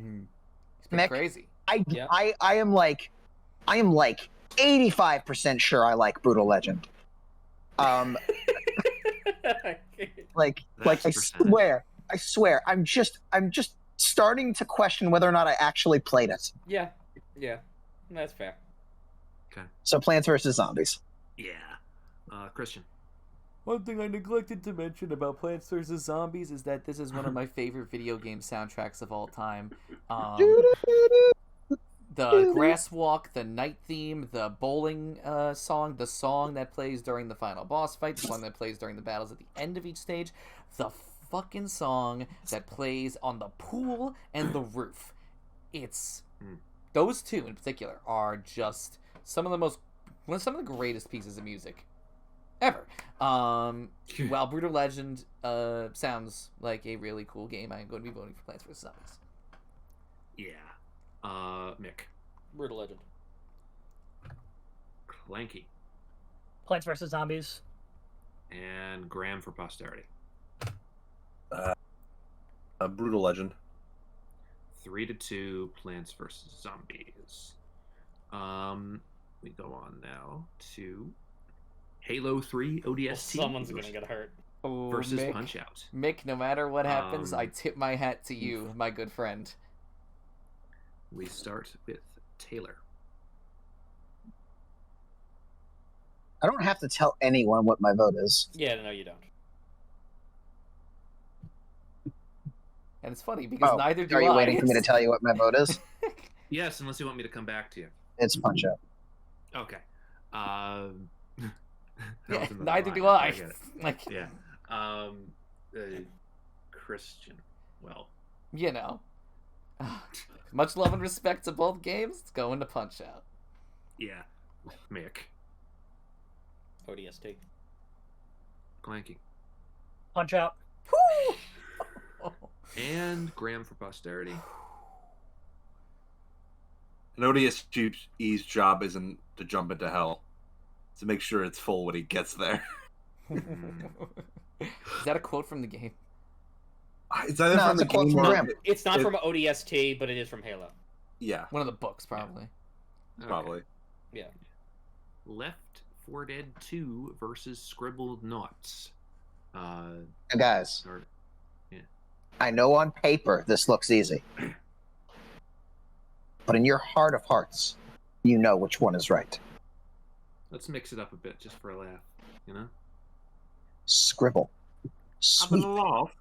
Scribble. Sweep. Scribble. Sweep. That's my vote. I was gonna do the bit where I ask you to vote and you keep doing the thing, but that's also pretty Oh, fun. that would have been great. All right. Do you want to do that? All right. Yeah. Taylor. Yeah. Taylor. Yes. Ah, fuck. That was the time to do the bit. All right. I'm sorry. Try again. All right. Taylor. Yes. Fuck. One more time. One more time. Taylor. Left 4 Dead. No, wrong game. Fuck. It's never gonna happen. We've lost our magic. Scribblenauts. Oh my god. That Christian. joke truly is fleeting. Scribble sweep. No, I'm voting for Left 4 Dead 2. Even though I might Howard. have put more time into Scribblenauts than Left 4 Dead 2, Right. I'm voting for Left 4 Dead 2. Mick. It's all right because now Mick is going and Mick's gonna back me up. Scribblenauts. I don't know why Yeah. I'm doing this. I think I'm just running out of energy. Oh, You know, it's Eventually, because you you've been, lie. like, Eventually, you lie so much it becomes the truth. The You've been ventral... joking for 2 all night. Yeah, the dummy is a symbiote. Yeah. Or a parasite. Shit, Um, becoming too powerful. It's fucking cheap it's trick, becoming dude. kind All right, now Clanky's gonna give it the Clanky. third vote. Clanky's gonna do it. Look, I really do like Scribblenauts, but it's going to Left 4 Dead. He did it. He did it.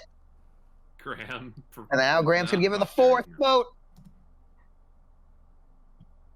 I'm sorry. As the game says, I have to kill all sons of bitches. It's a Scribblenauts is 5-0. full. Ba ba ba ba ba ba ba ba ba ba ba ba. Scribblenauts. Do we have one for a 3-2? Hawaii 3-2? Does that? Yeah. I don't think they made that show. Taylor It's is the Taylor is 32nd acting. state. Taylor is acting like a character that's going to meet a mysterious end in an H.P. Lovecraft story. Taylor don't even is- know what that Speaking of means. H.P. Lovecraft, Arkham. Oh, Yeah. Okay. Batman Arkham Asylum versus Rhythm Heaven. Still starting with Taylor. Oh boy, I'm just looking at I Yeah. think I know how this is going to go. I love And, all my picks and losers. Taylor's the swing I- vote in this I- situation. Oh no, Mick! I don't think all your picks are going to losers because I'm voting for Arkham Asylum. Yeah. It's Yeah. what's going to happen later that No, that I'm looking all at. of my picks are in losers right now as we speak. Oh, Arkham Asylum's not your pick. I guess Arkham No. Asylum is not your pick. No, it's great. First time, Mick. No, it's not. It's really not, Graham. Well, Mick, seeing as yours won last time and you put That's up a fair. I can be JRPG, That's fair. then Yeah, it's he just couldn't even have the universe genre he wanted. writing. Christian. Well, this is rough because usually the reason why rhythm games are able to get through the yearlies is because we have 3 of us supporting them. But me and Clanky, we're on our own here.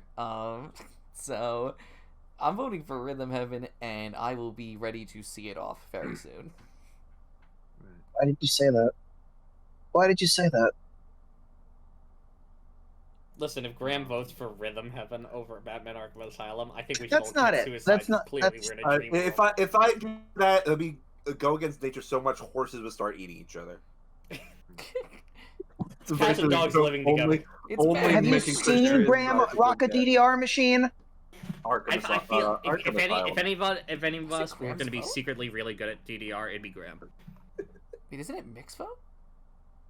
I'm voting for Yeah, Batman Arkham Oh, Asylum. sorry, you guys were okay. Okay. We got Clanky. mixed up in the algorithm. Me? Yeah. All right, Rhythm Heaven. It was nice. Now it's Graham. Arkham Asylum. Piss up a rope. Okay. We got Brütal Legend versus Overlord 2. Battle of the two Mick games that I have not looked up any pictures of and know nothing about Yeah. except for what he's described to me. I will say, one of these Mick sold me on. And it's probably easy to figure out which one it was. That's actually know kind of you. difficult because I'm not sure if you're a bigger Lemmy fan or a bigger Terry Pratchett fan. Ooh, well. See now, okay. You know what? Maybe you sold me on both of them. Then. See what I mean? Anyway, It's my vote, All right, right? we start with Christian. It's tough between these two. Because on one hand, Yeah. Overlord 2 is Pikmin, and there is nothing on this world that I like more than Pikmin. But with Brütal Legend, Mick, when you were giving that pitch, I pictured you with lightning coming out of your eyes. that's kind of what the game looks like. Yeah. That's the aesthetic the game has. Like the enthusiasm you had giving that pitch just made me feel like you love Brütal Legend exponentially more than Overlord 2.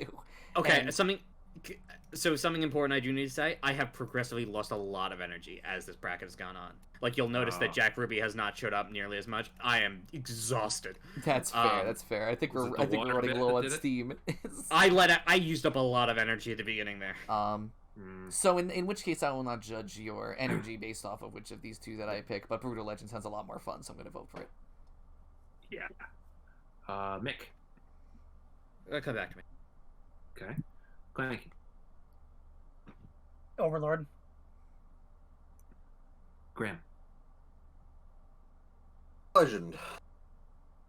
Taylor. Of course I'm voting for Brütal Legend. I'm like 75% sure I like this game. The number's going down. Mick. He's analyzing. Yeah, I'll go to It's Brütal Legend. 3. Yeah, 4-1 Brütal Legend. Taylor's Very on the nice. wiki That's page. kinda what I would've done Reanalyzing. too. All right.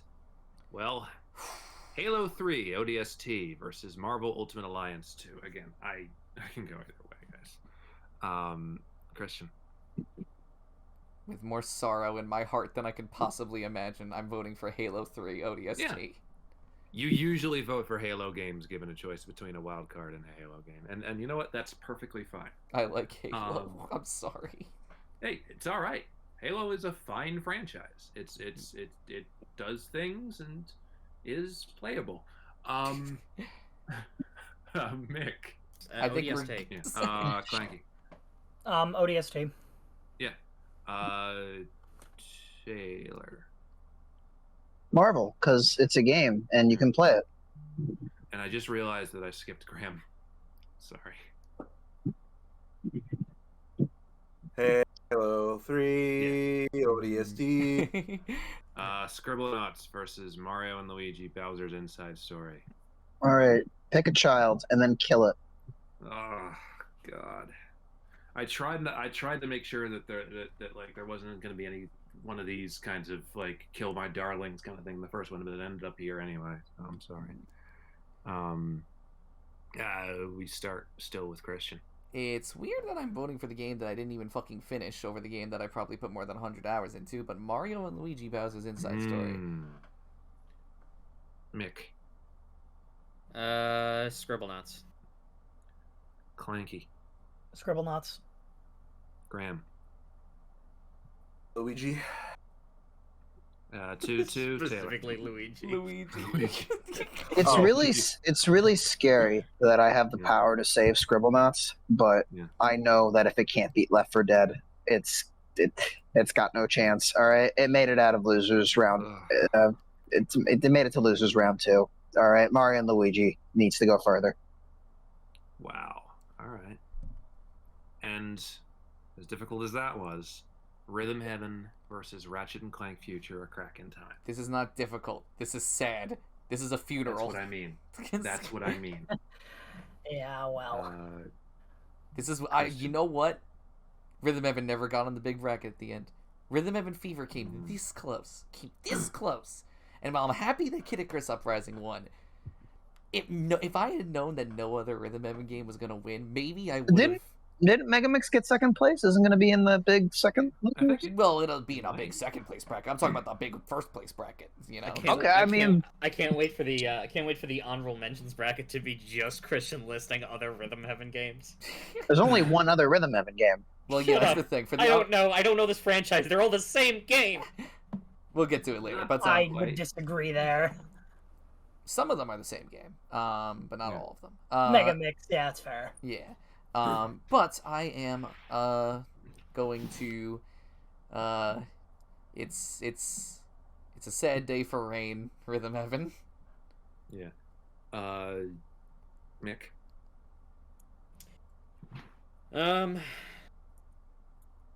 Ratchet and Clank. Yeah. Clanky. Good night, Rhythm Heaven. It was nice. Really? You think it's not gonna? Okay. Taylor's not voting for it, and Graham hates rhythm games. Let's be serious. Yeah, that's the problem. Right. Right? I don't know if Graham hates rhythm games. I feel like Graham, are you a Guitar Hero guy? No, not really. Oh, he's a GTR guy. That's right. We already feel like it. Why'd you vote for Stepmania, you hypocrites? Graham. Kidding, of course. I'm voting for Ratchet and Clank. Taylor. Well, is that true? What? This is not Fever? Ratchet and Clank. Salt in the wound, my friend. Wow. Sorry, man. You know what it is when I heard, it was very specifically when you guys said how much you prefer the touch controls to button controls that I got genuinely like, there's nothing I can say. I'm in this broken position where I could never convince them that what they're saying is the most ludicrous thing in the world. I just have to live with that reality for the rest of my life. And it just made me scared. So when I saw a chance to throw away Rhythm Heaven to let Ratchet and Clank finally make it far, I had to. Actually, I say far, but it's probably going to lose next round. It's going to. Ratchet and Clank's fucked.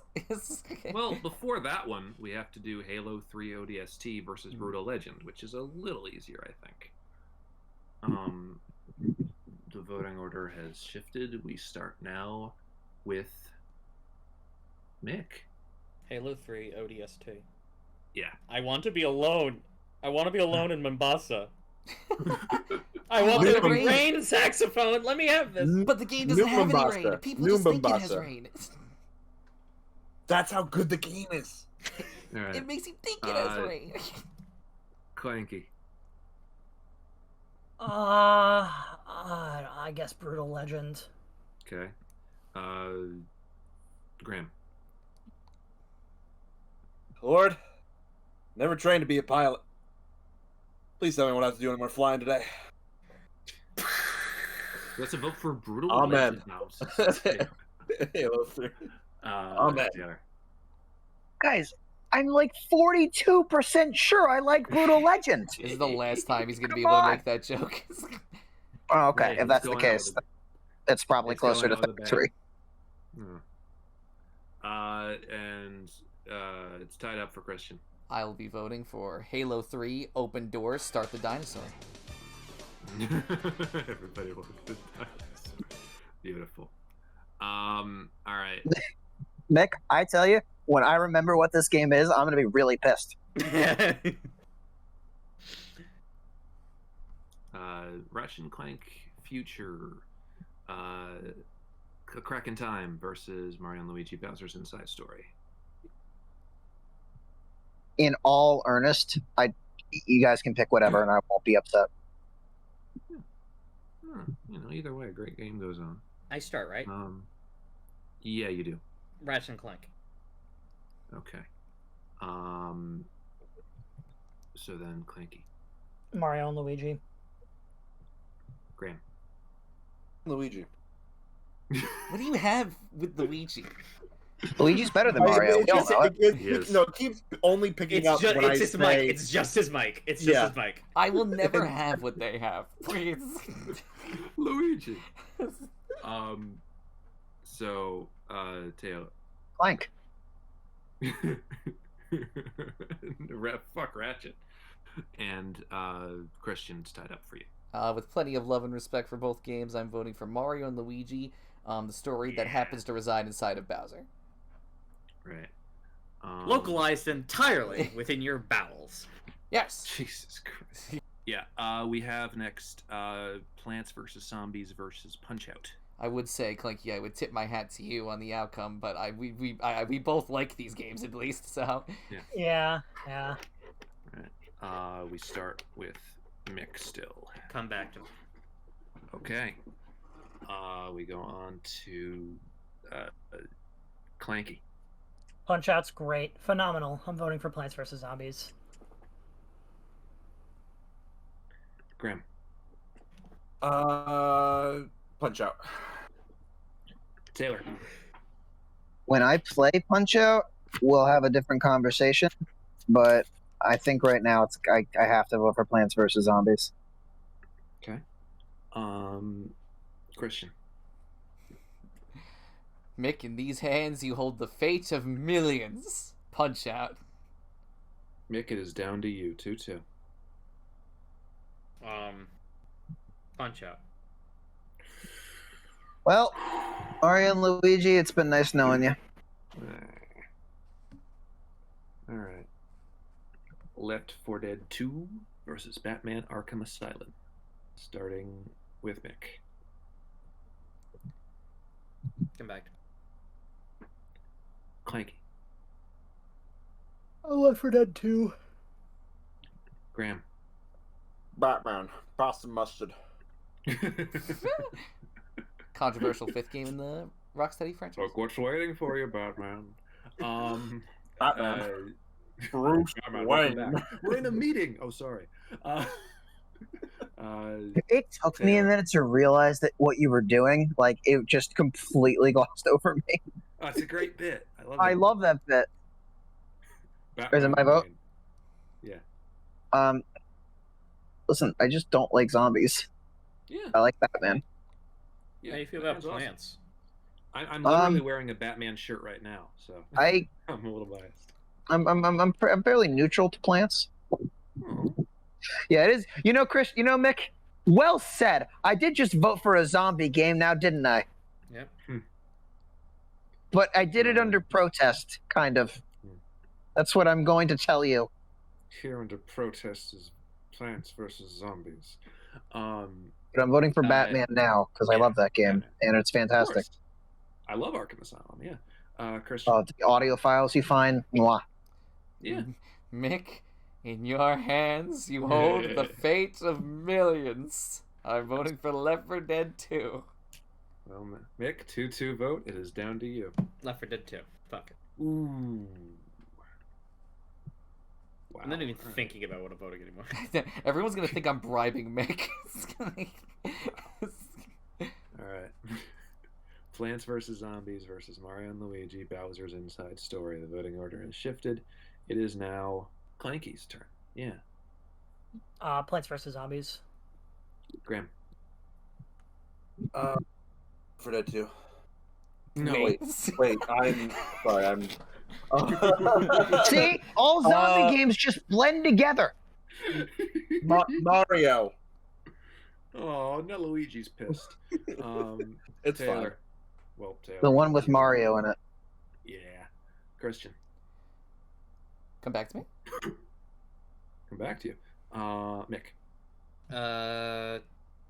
Plants vs. Zombies. Well, we're back to you. Is it a 2-2? 2-2. Just give me Think about the a plants. couple seconds. Think about the zombies. Just give me a couple seconds. Remember the Luigi, forget about the Mario. I don't want to hear anything from anyone. Just give me a Okay. couple seconds. Just give me a couple. Jack and Ruby. Ruby and Jack. Plants vs. Zombies. Ooh, okay. You had to check the numbers, didn't you? What? You had to check the numbers, didn't you? No, I actually don't have my list Okay. open. Mario and Luigi Presents Night Story isn't even on my list. It was the Mother 3 thing where I was... Rub salt in the wound. I wasn't ready. Hurt The fucking me game's more. great. The game's fucking amazing. Batman Arkham Asylum versus Halo 3 ODST. Starting with Clanky. Oh man. Wait a minute. Oh, yeah, that's right. I guess You Batman. massaged over there, Mick. I totally forgot that ODST lost. I didn't even remember it losing to Punch Out. I that's have right. no memory of That's that. right. Slower, yeah. What was the? I'm sorry, the joke got in the way. What was the vote, Clanky? If you had one. He said Batman. I Yeah. think I said Batman. All right, Graham. Halo 3 ODST. Taylor. I don't know why I paused. I guess I thought something was going to come out, and then nothing came out. Batman. Yeah, he comes out of the shadows. Christian. This feels like a vote I would never make, but I feel compelled to vote for Halo 3 ODST. Really? That sounds exactly like what you were going to vote for. You say that after every vote I make. You're right, because you consistently make me sad. You act like I'm spiteful. It's down to Mick. Halo 3 ODST. Ugh. I was really hoping Batman would do the whole thing. Also, this is our final four. Like, maybe a game or two that I thought would be here, and like, I didn't think Halo 3 ODST would be here because Halo games don't usually do well in these brackets. See, like, I can't be upset with this top four because two of my games are here. 3 of my games. None of my games are here, but there are 2 games here that I would be happy to see win. All right. Plants vs. Zombies versus Halo 3 ODST. Starting still with Clanky, I think. Yeah. PvZ, Plants vs Zombies. Graham. Halo 3 ODST. Yeah. Taylor. Plants vs. Zombies. Christian. Well. Plants v Zombies. And Mick. Halo 3 ODST. Is someone fucking with cards or something? Sorry, I'll stop fidgeting with the post-its. Oh no, Dude, don't he's- worry. Sorry, this was coming in on the mic. Look, He's playing 5-card Monty. Let him cook. Yes. look, I get the I'm- need. I have my I'm spinny. shuffling. I have my spinny stick on hand whenever I need. So I have. Oh various yeah, I should have. You know something? Instead of getting angry, I should just be squeezing my Stitch stress ball. Where is my That's a good stress idea. ball? I've got one here, but it makes noises, so I'm afraid to use It it. makes Stitch screaming sounds. No, it's just a ball that like you push things in and then they pop outward like that. Oh, I love those So, things. Punch Out, Left 4 Dead 2. Still starting with Clanky. Left 4 Dead 2. Graham. Left 4 Dead 2. Taylor. Punch Out. Christian. Punch Out. 2-2. Mick. Left 4 Dead 2. Okay. Punch Out versus Plants versus Zombies. This could We be now interesting. start with Graham. Well, I think we've just seen the winner. Well, Unless someone. Yeah. it's I a really- soon vote. I'm gonna Punch Out right now. Okay. Taylor. Plants vs. Zombies. Christian. I'm gonna say it now because I don't know if Punch Out's gonna live another round, but I just need to bring up one more thing about this game that just really hit me, and it was the man, the myth, the legend, Super Macho Man. Love that guy. He says, "Release the bogus." He is one of the best fights in the game. He says, "You can't afford these sunglasses," and I love him to death. I made my entire personality around him at one point. It was actually terrible, but That Yeah, sounds he put awful. on a lot of tanning spray. He got some really ugly fake golds. Thankfully, Clanky was the only person who had to suffer through it, so I'm voting for Punch Out. And Clanky, your friendship has really gone through the test of time. I did not want to be there for Christian's macho man phase. It was fine. No, it wasn't. It was No, it rough. wasn't. I wasn't there, and it wasn't. Mick. Oh, sorry, I didn't hear you. Come back to me. Well, Clanky. Plants vs Zombies. It's tied up and it's down to you. Mick. Punch Out. Fuck, I don't know. 3 Mick to has 2, decided to Punch secure Out. the winner. Well, I'll be honest. Well, If I let Plants vs Zombies win, I don't know what I'd do with myself. well, it also Well, I'll gives tell you what would happen is Jordan has revealed to me that he would rep Angry Birds next. So you know, true. it's funny. I said Oh that well, because- clearly, I have saved us all. You know. Well, Mick, Jordan, the answer to our question, does Mick like Angry Birds? I win this one. I've never played Angry Birds. I don't know. I just Okay. But don't I really just want knew to talk about it. You know what it was? The divide was he probably hates some Angry Birds, but the bird from Rio is in it. Jermaine Mick Clement. does love birds. Final Final round. round, which we've already kind of seen, but let's see if something different happens. It's a victory lap. 2 versus Punch Out. Starting again with Graham. Left 4 Dead dose. Taylor. Before I make my vote, I just have to know. After all we've been through, the memories, the laughter, the tears, Clanky, those ashes, yes or no? I mean, I was willing to say yes, and then I heard your opinions on Rhythm Heaven DS. Okay, so you're a spiteful little douche. I'm sorry, that was too much. That's something a Dude, what spiteful the little douche fuck? would say. I'm Holy sorry. shit. I'm Holy sorry. Christmas. Fuck, dude, what the fuck? All right, Sorry. let's end this. Let's end this quickly. Jesus fucking Christ, how Alright. funny. We're all friends here. We're all friends here. Are I we? hope so after this. Apologize 10 more times, for God's sakes. I'm sorry. Only 9. Punch out. Wow, alright. Christian. I'll keep my spiel short because I know Mick wants to go to bed. I just couldn't be happier that Punch Out made it to second place because it's one of my favorite games of all time, and I thought it wasn't really going to do well at all. But you have shown me that maybe the charm of this game is something that is worth investing in. Simultaneously, couldn't be happier that Left 4 Dead 2 is going to get first place because it's fucking Left 4 Dead 2. I put more hours into it than ever. I should be psyched. I mean, we have so many memories. Exactly. We played where I had Coach as Jack Skellington, and the jockey played the Mario Secret Slide theme, and fucking there's just so many different fucking amazing. The smoker was Yoshi. But, Dude, when I shot Tinky Winky, I mean, that was.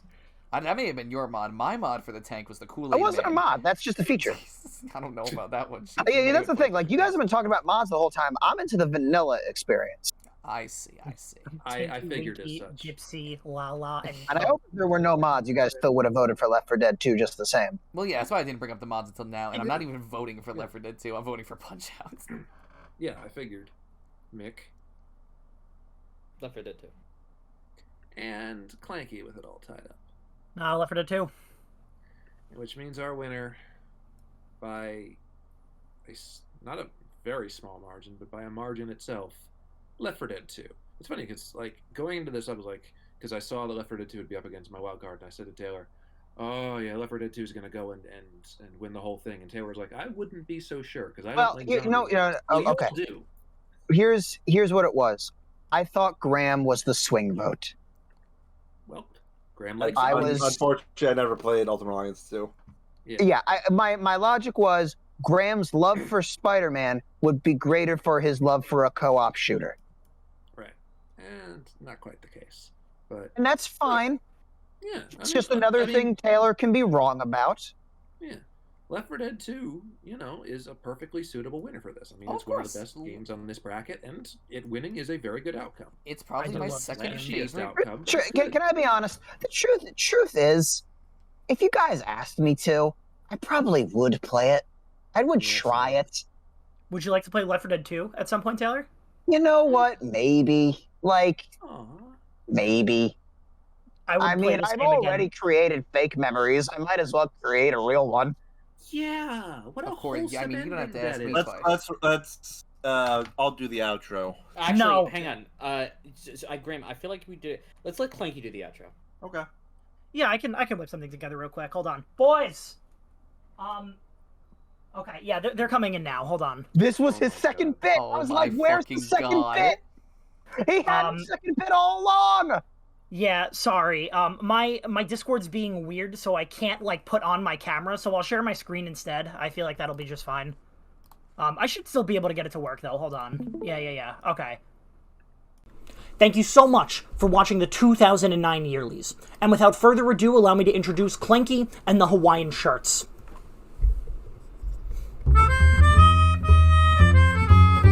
Now it's time for So Long. But we'll sing just one more song. Thanks for doing your part. You sure are smart, with me and you. And Graham, Christian, Jordan, Mick, and Taylor, too. We can do anything that we want to do. Ladies, gents, and NBs, thank you again for joining us for the 2009 Yearlies. We would not have been able to find a winner if it wasn't for your help. If you liked what you saw, consider not only watching some of our other videos, but also our movie and foodlies as well. If you liked what you saw, consider subscribing to our channel and also clicking the little like icon at the bottom of your video. Without further ado, thank you again to Clanky and the Hawaiian Shirts for joining us today, and everyone else for watching. Have a great night.